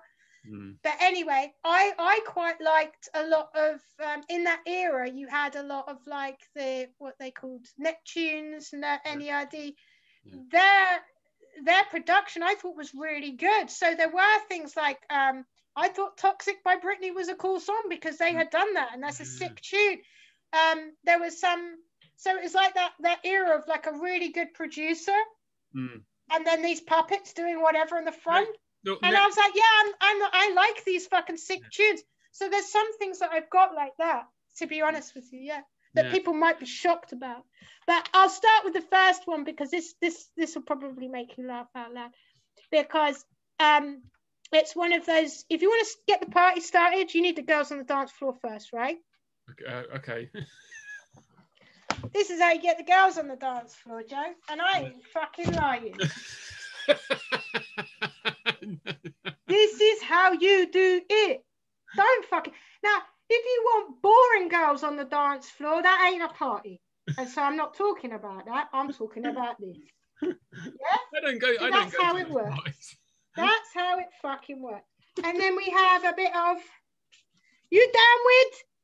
Yeah, you down with? Are you down with it? You down with OPP? Yeah, you know me. Of course. That's how you get the women on the dance floor. It's a party everyone said they were down with OPP, but I bet they weren't really. No. They didn't get a look in, babe. Anyway, yeah, it's a true story though. Oh, and this one, classic. This is a bit from that era where I happily listen to the instrumental. It's pure filth, man. It's fucking hilarious. I happily listen to the instrumental because it's got sick beats in it, man. Sick. I really like it. So there's that shit. Where else you got? Oh yeah, and I got things like that. Oh, yeah, on votes. Yeah. Yeah, man. It's like that's got a epic fucking intro, and they were all put together. They were all auditioned and put together in this band, and each one of them was a phenomenal singer. And this isn't like, but that's not so different from Motown times. This isn't all X Factor, bruh. And they were fucking, fire. So yeah, I also do have things like Crazy in Love by Beyonce. That's a I tune. do have a Destiny's Child thing in the back as well. Yeah, I mean, she's done plenty of tunes that were fucking bait. I haven't bought her albums. Like, I think the stuff she's done in Destiny's Child is better than her solo stuff. I haven't watched this whole video she's done lately. Lemonade I really struggled with because when I saw the video I was like, this reminds me of Ugly Betty and I'm uncomfortable now. Right. Do you remember the show Ugly Betty? Yeah, I do remember, yeah. Where they do really tasteless fashion shoots like in a homeless background or something. I'm like, this is how this is coming off to me, and I'm like, but I rate her. I think she's got a phenomenal fucking voice. Someone's saying Rihanna versus Beyonce. I think Rihanna on her own has had more tunes than Beyonce, but Beyonce, if you include her in Destiny's Child, she probably destroys most. I don't know. Bugaboo was my favourite Destiny's Child tune, and I get Sly to play that when we're getting coming close to home. I think that's everything's gonna be alright. Oh yeah. Yeah. So yeah, those are more my like you might not expect me to have, and a lot of it is down to getting the party started and just being sick tunes, man. Like and like I'm not fussed with like some people are the puppets for that tune, but if it's a tune, it's a motherfucking tune. Shut the fuck up, play the tune. You know what I mean? Now I've got like ones that I thought were game changers, but they're like what I thought was recent, and then I picked one of them. I was like, oh shit, that says 97 on it. That wasn't recent, children. But I've struggled, like, you know, I'm stuck in the 90s. I was so like from 2000 onwards is a bit of a blur to me, man. It's like there was so much meaning for me in the 90s. I guess I spent the whole raising the days trying to process and right. Game changes, right? Now, I used to work in Soho, and one of the most difficult things I had to teach myself to do was to walk in and never enter Universal Sounds, otherwise I lose all my fucking money. It's a good Two shot. very novel. It's a great shot. Soul jazz. So soul jazz or universal sounds, whatever you want to call it, yeah? So, yeah, so it's really, really difficult me out time. Because I would buy garage as well. I've got quite a few garage records. Because I was driving around London delivering car parts and listening to loads of garage pirate radio. When I was younger, I used to listen to all the drum and bass jungle stuff like Rude Awakening, Cool London. I mean, I still listen to a lot of it, Origin, all that stuff. That's all I listen. You know, you don't know so much, but if people have been in my van, as soon as we hit London, it's just a pirate radio station. They're like, oh, when they're home, I can hear the drum and bass. But I used to love that as well, because I go to New York sometimes, and then I come back to, I was living off Brick Lane with some mates or whatever, and I just got woken up by this like pirate radio garage stuff going off, and I was like, I'm home, I'm in the UK, I'm in London, that's what my home sounds like. It was something really nice. I was the same with the pirate stations though, in the Tottenham area. Fuck yeah.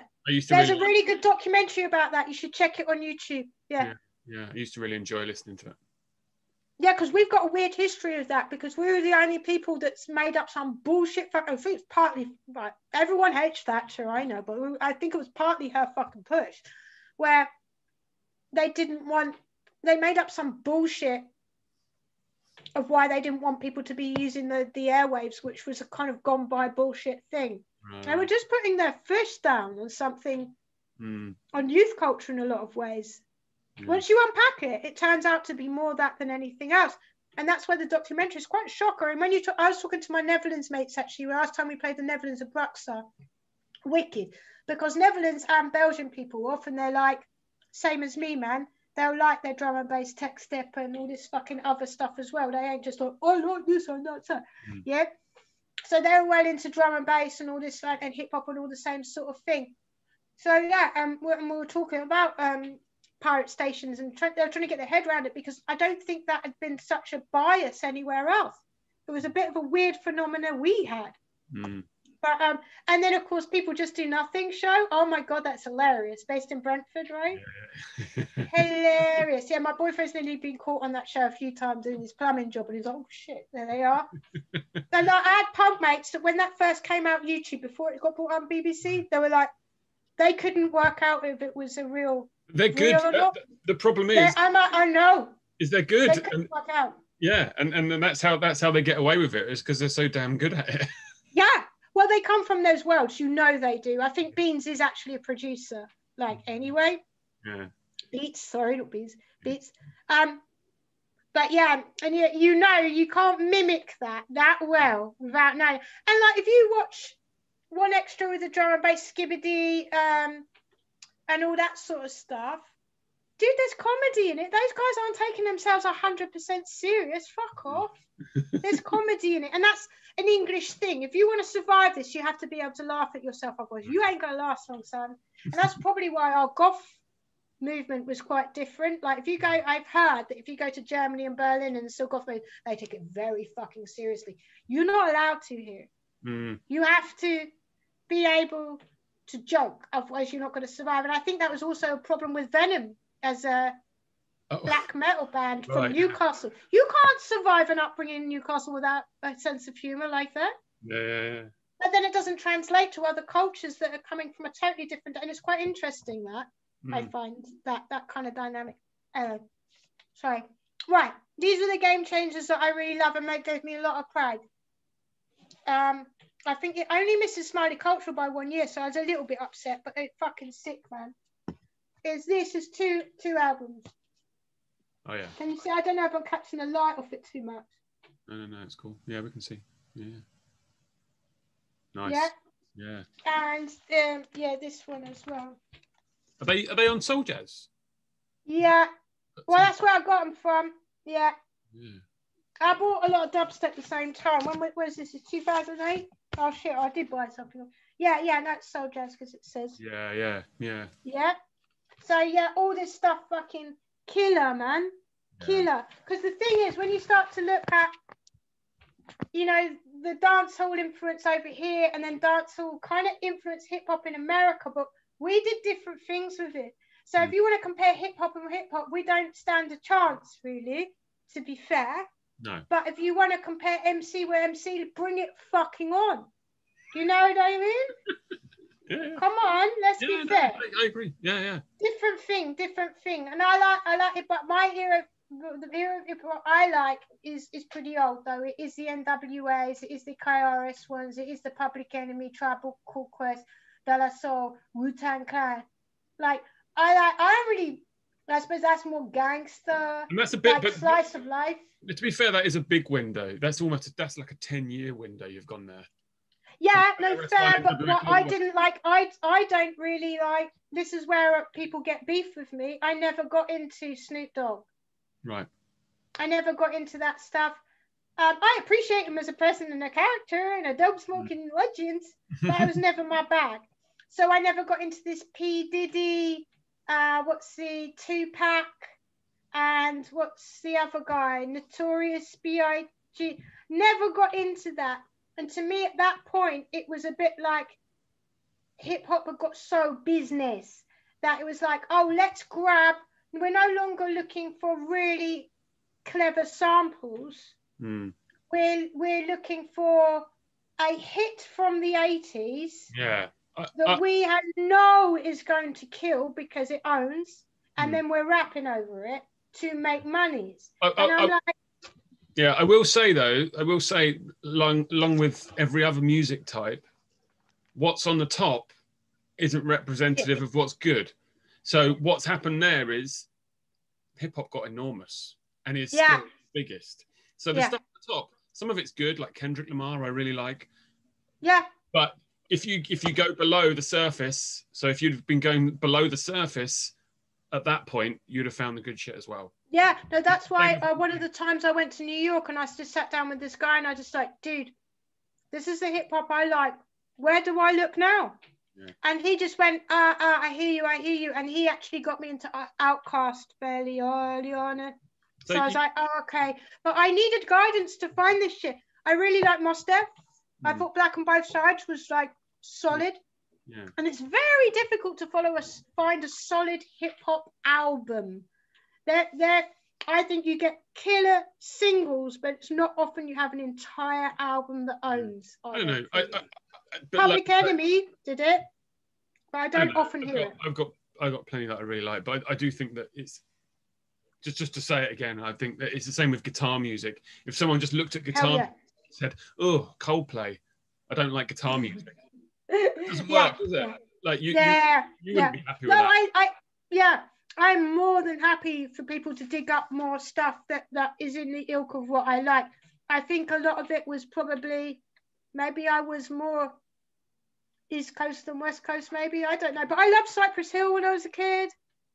I saw them a couple of times. Far Side, I saw a bunch of times. So yeah, I guess I just didn't have,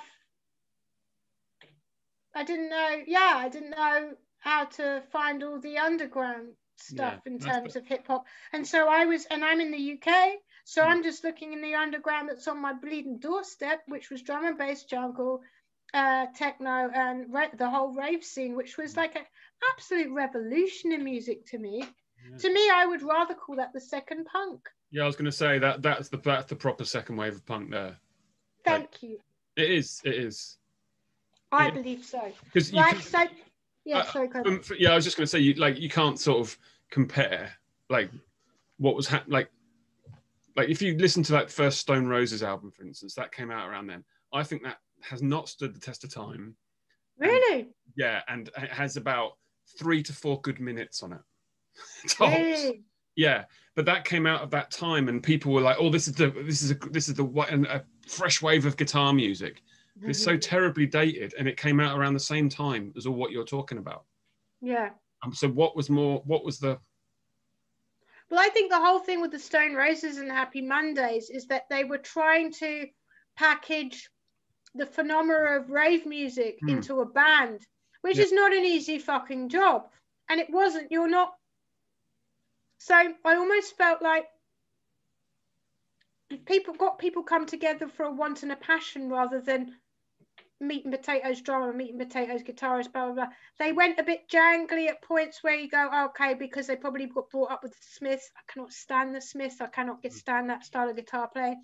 Each to their own, man. I'm not saying he's a bad guitarist. It's just not my bag. I'm like, chug, chug, heavy meat and fucking potatoes. Stop jangling like a pussy. Like, not having it. Or whittling.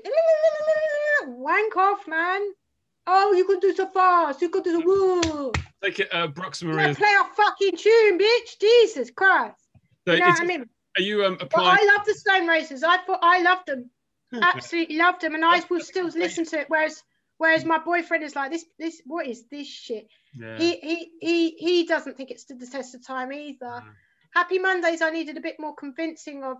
Obviously, these are really good characters as well. Happy Mondays is my bad. Characters. Yeah, but also they're picking out samples and other stuff that wasn't their big hit. Step on actually a cover or something. Yeah, the Donovan song, yeah. So, yeah, it was kind of interesting. And then you're like, well, I'm not surprised they spanked that up on the wall or up their fucking nose. Like, they're good. I'm in the Happy Mondays camp when it comes to them on Stone Roses any day of the week. Yeah.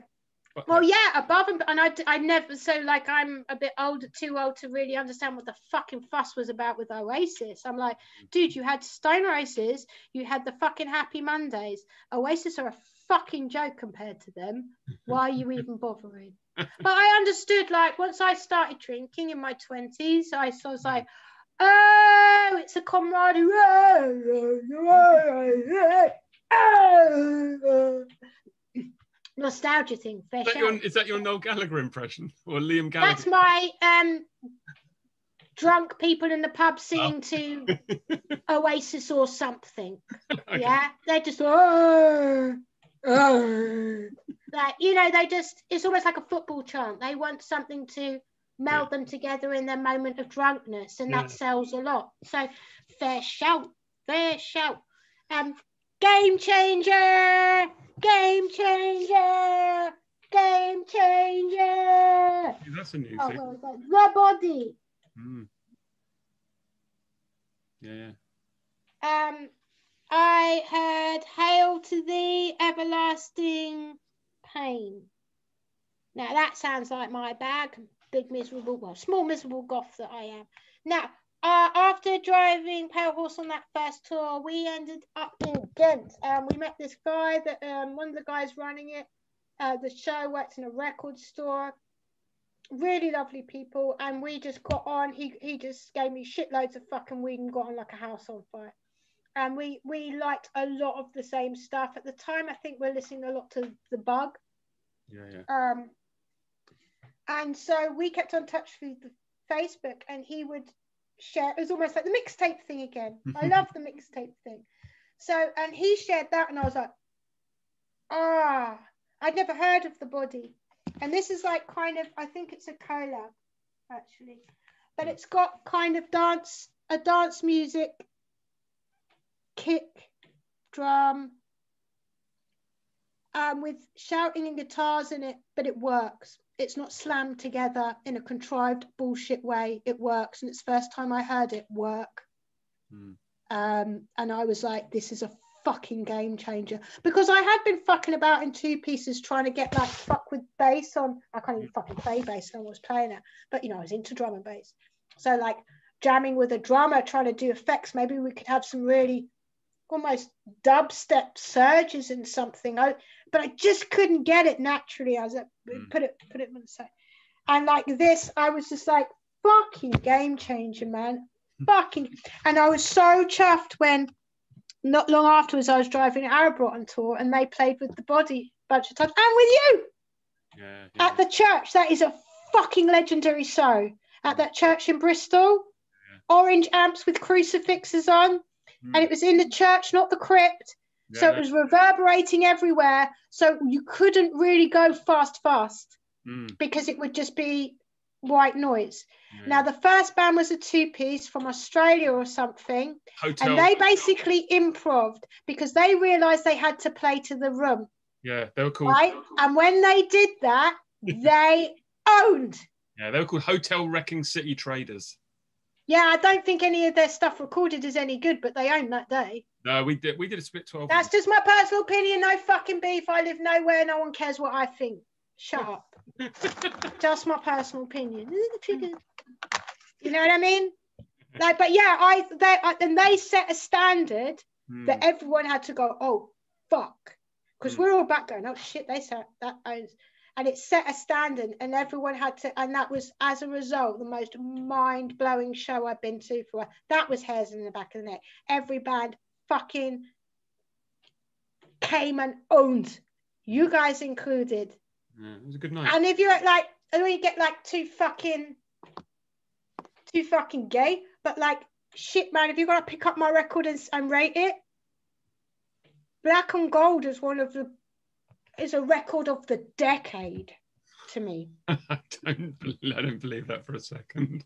No, I said that, and I really, really, really, really rate that album. It kicked me up the arse. It really did. And just because I saw you play it live, and I really love,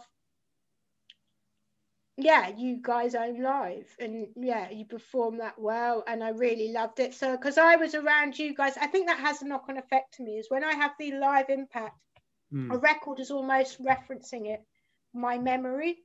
So if I've driven a band on tour that I saw get better and better and better and just own and destroy, it's like that's the one that will sit with me. So for me, it was Black and Ghold and Radio Static High, because I was around you guys the most for them. But always in the background, even from my old bands, I knew you guys were milling around, because you'd been, I think for some stupid reason, I'd always ended up selling merch for someone and not actually properly seeing you until I kind of started driving you. And then I was like, this is fucking owning, and I'm really loving it. And I really like I got really well with you because we're similar age, and Bob totally, because we have that sort of like a bit more. Doesn't he play guitar with Selector or some shit at some point? Like he's got that kind of skinhead mod background that I have as well. So like, coming from the same point. I don't know, did you ever listen to the Jam and shit when you were a kid? Of course. Okay. It's your meat. I had it in the meat and potatoes pile, but I thought that's getting too big now, and some things are just fucking obvious. And the last thing I wanted to do was just go, hey, this is my Jesus Lizard record and another Jesus Lizard record. Have you seen another Jesus Lizard record? Like, I was like, oh, come on, man. So like the Jam, I absolutely loved it. That was my meat and potatoes when I grew up, and all the two-tone stuff. That's why I've got a really baked two-tone tattoo, actually. But it's a girl version. She's actually got she's got the skirt. And it cracked. It was a bit fake, but that was my two-tone, because that was when I grew up. And you know what? When you see the rave stuff, there's a label called Shut Up and Dance. I don't know if you remember. And that was a phrase used a lot with Madness and all the two-tone stuff. You got all that Massive Attack that sampled the fuck out of specials as well. Those throwback references, man, that I grew up with those kind of, you know how like skinhead culture is working class mixed with Jamaican rude boy. And a celebration together. A lot of people don't even fucking realize that, because it got corrupted by an F. And what shit became. And I think we need to, I won't go too into it, but I think we need to have a conversation about youth cultures being corrupted in such manners, because there's some shit going on like that now. And of course they're going to be easily corrupted, because when you're a child, you want a sense of worth and a fight to cause for your generation. And this is my music. You don't understand, because this is mine. This is for me. This is my fucking moment. And they want to fight. They want something to fight for all the best fucking reasons in the world. And that's what makes you fucking vulnerable. You know, it happened in music, and it also happened in football. Is that at the same time? Yeah, well, it's kind of together, wasn't it? Because if you see, did you watch the Pauline Black and Don Letts documentary on BBC about skinhead culture? And they spelt that out good and loud. And you had like older timers than us, you know, that grew up together on estates, black and white, telling their story of how NF came in And they said, oh, look, here's a free, if you have this NF fucking membership, you can get into that weirdly Northern Soul disco playing black music.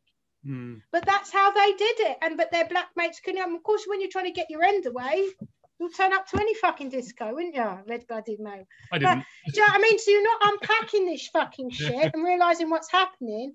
And also their response to punk was quite funny as well. It's like, yeah, it's all right, so laughing it, but what the fuck is happening here? What's all this shit? And like, I get it, because I think punk had Skinhead was way working class pride, and the mix of working class was in that, because we're well more mixed and have been for much longer than any other fucking class, for good bloody reasons. You know, that you can unpack all day long. So, but punk was actually a soupçon of the middle class in there. There was a bit of a middle class art wanker in there, which probably appeals to me, because I've been working class and middle class in my time as well. So I've experienced both worlds, and it's quite interesting to have that. I'm quite thankful for it, because it stopped me being a classist prick the other way. Because I moved to Hampshire and then met lots of really posh speaking people that were actually very lovely and swear like fucking troopers, you know, but they were lovely. And they're my friends to now. So if I had just, and I might have been quite classist the other way, might have totally bypassed all punk and just been a raver in a fucking Cortina or something, if I'd stayed in South London. I might not have touched on punk at all. I think that's actually because I moved to a middle class area. I was. Although when I was a kid, this girl that I really looked up to was quite fascinated by, because she had a big kind of Mohican and she worked at the sweet shop in Brandon's in Beckenham. And she got into the local paper because at 13 she passed her maths O-levels.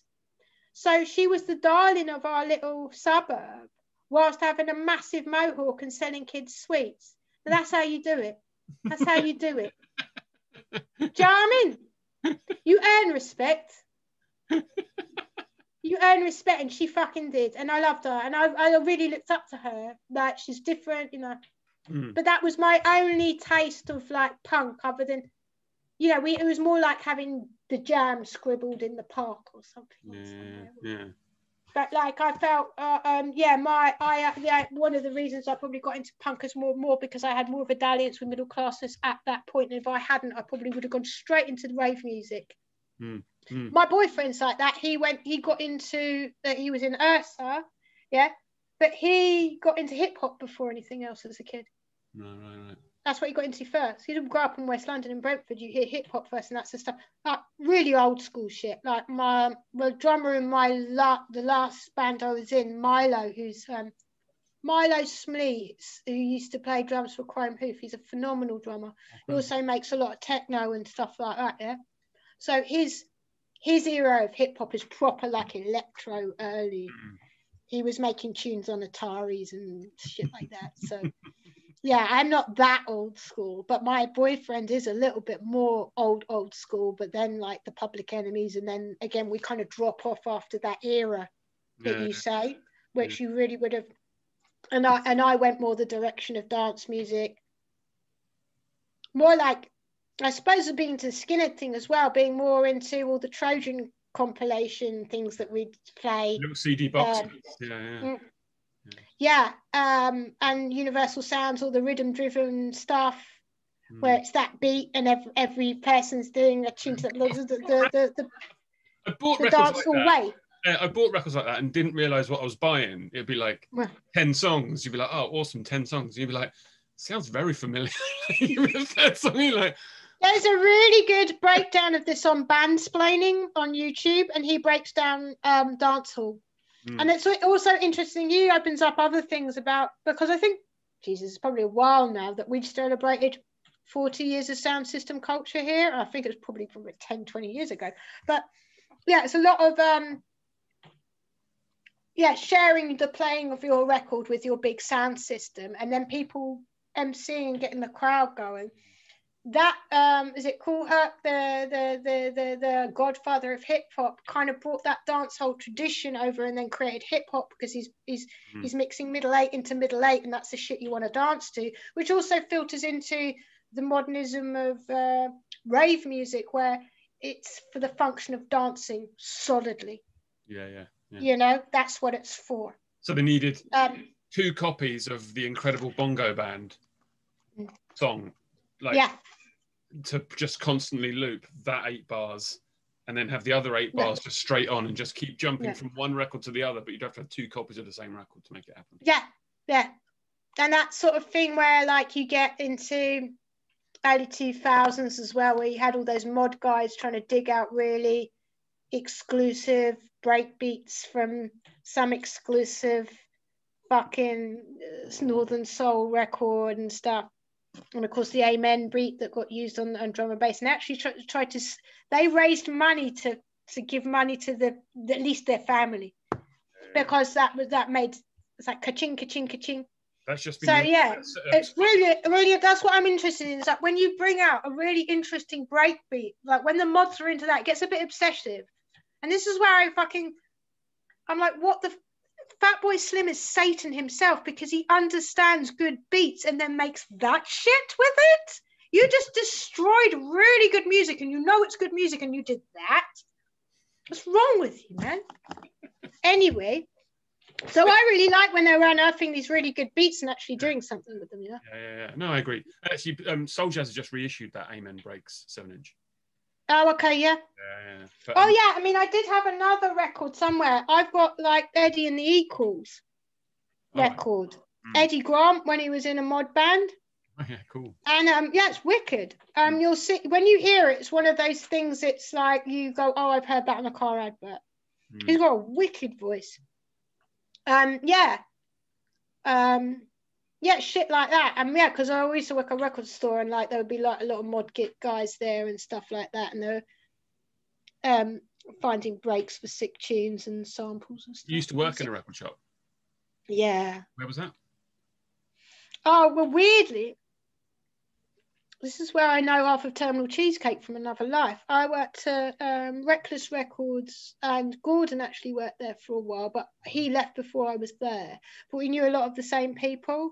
And I was one of the few people that was working in rock and pop and dance store. But to be honest, personality-wise, I fit the dance store so much better because the rock and pop, like, they were nice, but they could be like a bit, a bit fucking politically correct about shit. It's like, fucking, have a laugh, would you, love? Fuck's sake. Whereas the other lot, way more of a mix, and the shit they'd say were fucking crying, laughing. Fucking crying. I think we've had discussions about this, about how, are working at posties or depots or whatever. The way people talk to each other as friends, if you got like white, liberal, middle class people, they'd be shocked. You can't talk to each other like that and get along and be happy and be fine. That's no, you mustn't say those words. You can't be fine with them.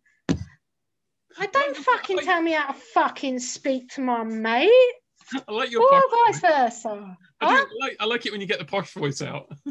Oh, God. But then, you've got to take the fucking piss, Jesus.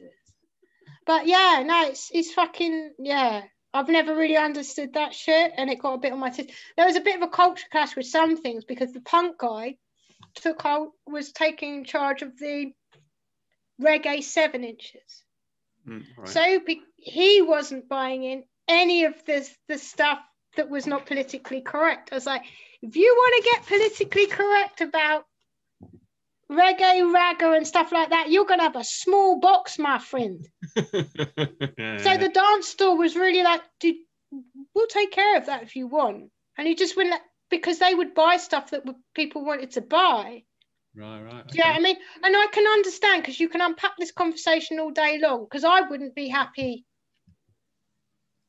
buying in, because I'll shout at hypocrite. It means that I wouldn't be happy buying in, Screwdriver albums. Yeah, no. Yeah, apart from the first album, obviously, da. Yeah, but at the same time, if you're going to say that, but like, and there's always things like, yeah, but there was lots of hip hop records you bought in that's quite Nation of Islam as well, mate. So do you want to pick a team and not be a hypocrite? Yeah. Well, how are you going to play this? So at least let's unpack this honestly, and then go, oh, well, if you're not happy with it, you don't have to do it. It goes over there. You know, and they deal with it then. Do you see what I mean? And actually, that 2 Live crew, they wouldn't buy it in. I was a buyer and went, well, I'll buy it in and I'll keep it for me. Thanks. They would have been fine with it in the dance. So it's like these 2 different cultures going on even then.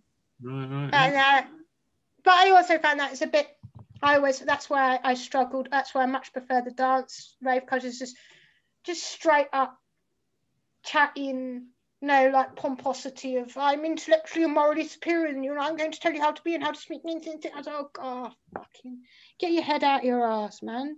So learn how to fucking be. Let's begin thinking about wrapping it up.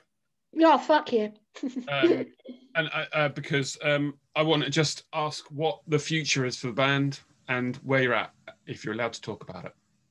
Okay, yeah, I've lockdown. Well, when the lockdown first happened, well, yeah, we had just put out the Maddening, managed to do a launch night on the 7th of March, like a week before lockdown hit. So we couldn't tour or do anything like that. So what happened was, like, after the solid proper lockdown eased up, I started chatting to Paul, going, would you be comfortable just me? I've got tunes. Do you want to? And he was like, fuck yeah, with bells on. So we did like a socially distanced rehearsal. First, it was just us. I was wearing a mask. I wasn't doing any vocals because it was super spread. But yeah, so basically we wrote the next album because we didn't have a tour to go on. And in a weird way, I think we touched on this before, how like, the time you've written an album and got it out, you're on. I'm on to the next stuff that I'm writing. So then I have to play stuff that was so yesterday, dude. Like my head's not there, and like I'm chomping at the bit for the next stuff. Now, what this pandemic meant, that I was like, I skipped the fucking tour and just got to write the next album. And I'm gonna tell you, man, it wasn't. I was cool with that. Like I was cool with that, and then. The other thing was that I got a clear run of writing, because I'm not like you guys. I have to rehearse a lot. We should rehearse. I can't just pick a set list at random and know what the fuck that went like. I'd have to rehearse it, right? So I have to rehearse a lot. So if you're rehearsing for gigs, you're not writing. No. Right? So I didn't have to rehearse for any gigs, so I could just solidly write. It was bliss. So like we got it done quite quickly. The only problem was, and we recorded it, that I'm just finishing the vocals though at home now, because the problem was, because I wasn't singing along with the band, I wasn't able to really fully check things out. So there was some things that I had to, like I said, there's a lot of different ways I can attack things. So if something doesn't work, I'll just try it. So I worked on that, and I'm just finishing the vocals at home. That album's going to come out on Human Worth, because we thought after all the things that's gone down on that pandemic, that, you know, they're more facilitated for charity, yeah? And I thought after the pandemic, and we always wanted to angle more that way anyway. It's, you know, I think Human Worth really showed us the light with that and modern technology and shit. So yeah, it's coming out on that. And I'm just finishing up the artwork on that now. And it's called Build Yourself a Shrine and Pray. Yeah, so that should, I don't know, because there's such a backlog of when you get stuff done and in with the pandemic and everything like that, I'm not 100% we can get it out this year. Yeah, you don't know. Pressing plants are a nightmare, aren't they?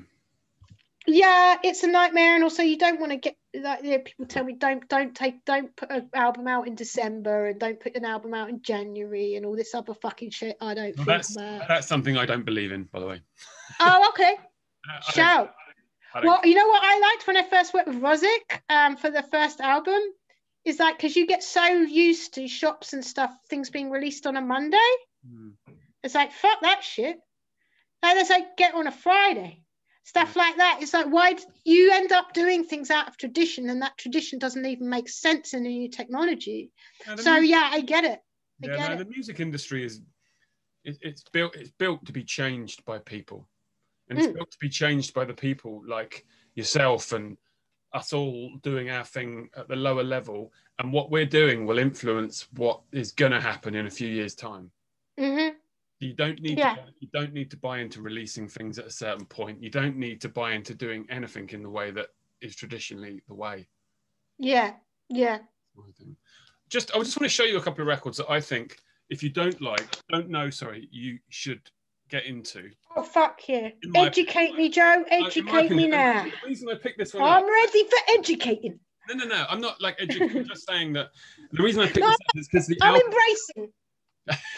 The album cover, I think, is... His hero is gone. The band, yeah. Wow. And I just think it's right up your street in terms of the title, what it looks like, their vibe. And this is the other album by them that I absolutely rate. His Hero Is Gone. That looks very familiar, that one. Yeah. I think Gaif might have been something Gaif liked. Yeah. Maybe. And it's very, to me, it sounds like something that is up your street in regarding the band. Oh, you know what you might like? Have you had the band Grand Collapse from Bristol? Oh, no. You might like them. Yeah. They're pretty good. I played with them. They were a band that I was like, we had to go on after. I was like, shit, fuck. It really kicked us up the arse. Because meat and potatoes, man. And one of my best mates, guy I love to bits because he's just a fucking living legend. Leo Stitch was doing their merch, and I suddenly looked at him and went, Gill. I was like, Leo, what fucking hell? I was like, another mate of Seamus, which was in Defcon Zero and stuff. And yeah, absolutely legendary band. The fact he was there, fucking ticking that box as well. Yeah. But yeah, man. That's it. I just wanted to show a couple of records because I really appreciate that. But I think that in every way, what they're saying and their art and everything is up your world. Yeah. I'll check that out. Raging punk rock, but but in a gnarly way, not in a Offspring. And I do like your choice of Monster Magnet in the background. I went with Monster Magnet. I just like the colours. I think it's a colourful. Again, that totally reminds me of my mates, but I've lost my picture. That's something that we would have listened to. They would have got me into. Yeah. It's just. I think we went to. Oh yeah, we also ended up in an earthquake with these guys. Oh well. I didn't get to tell that story. That can be another time. Yeah. The strange tales of Jill Dread. That band Wool played with it was Rage Against the Machine, Tool, and Wool. That's the tour we followed. Yeah, that's the tour we followed, and we made really good friends with Wool. So Pete and Fran Style, that they were Scream, with the band Scream, right? Which had the second drummer they had was Dave Grohl on drums, not the first drummer, but the second. So and then Franz ended up playing in Foo Fighters on guitar at some point, and I think when Pat Smear wasn't, I don't know, but early doors. But so we made friends with Wool, and actually we went in '94. We went over to visit them, and they lived in. Yes, Fra! Yes. You know I haven't got the ticket because I was on the guest list, bitch.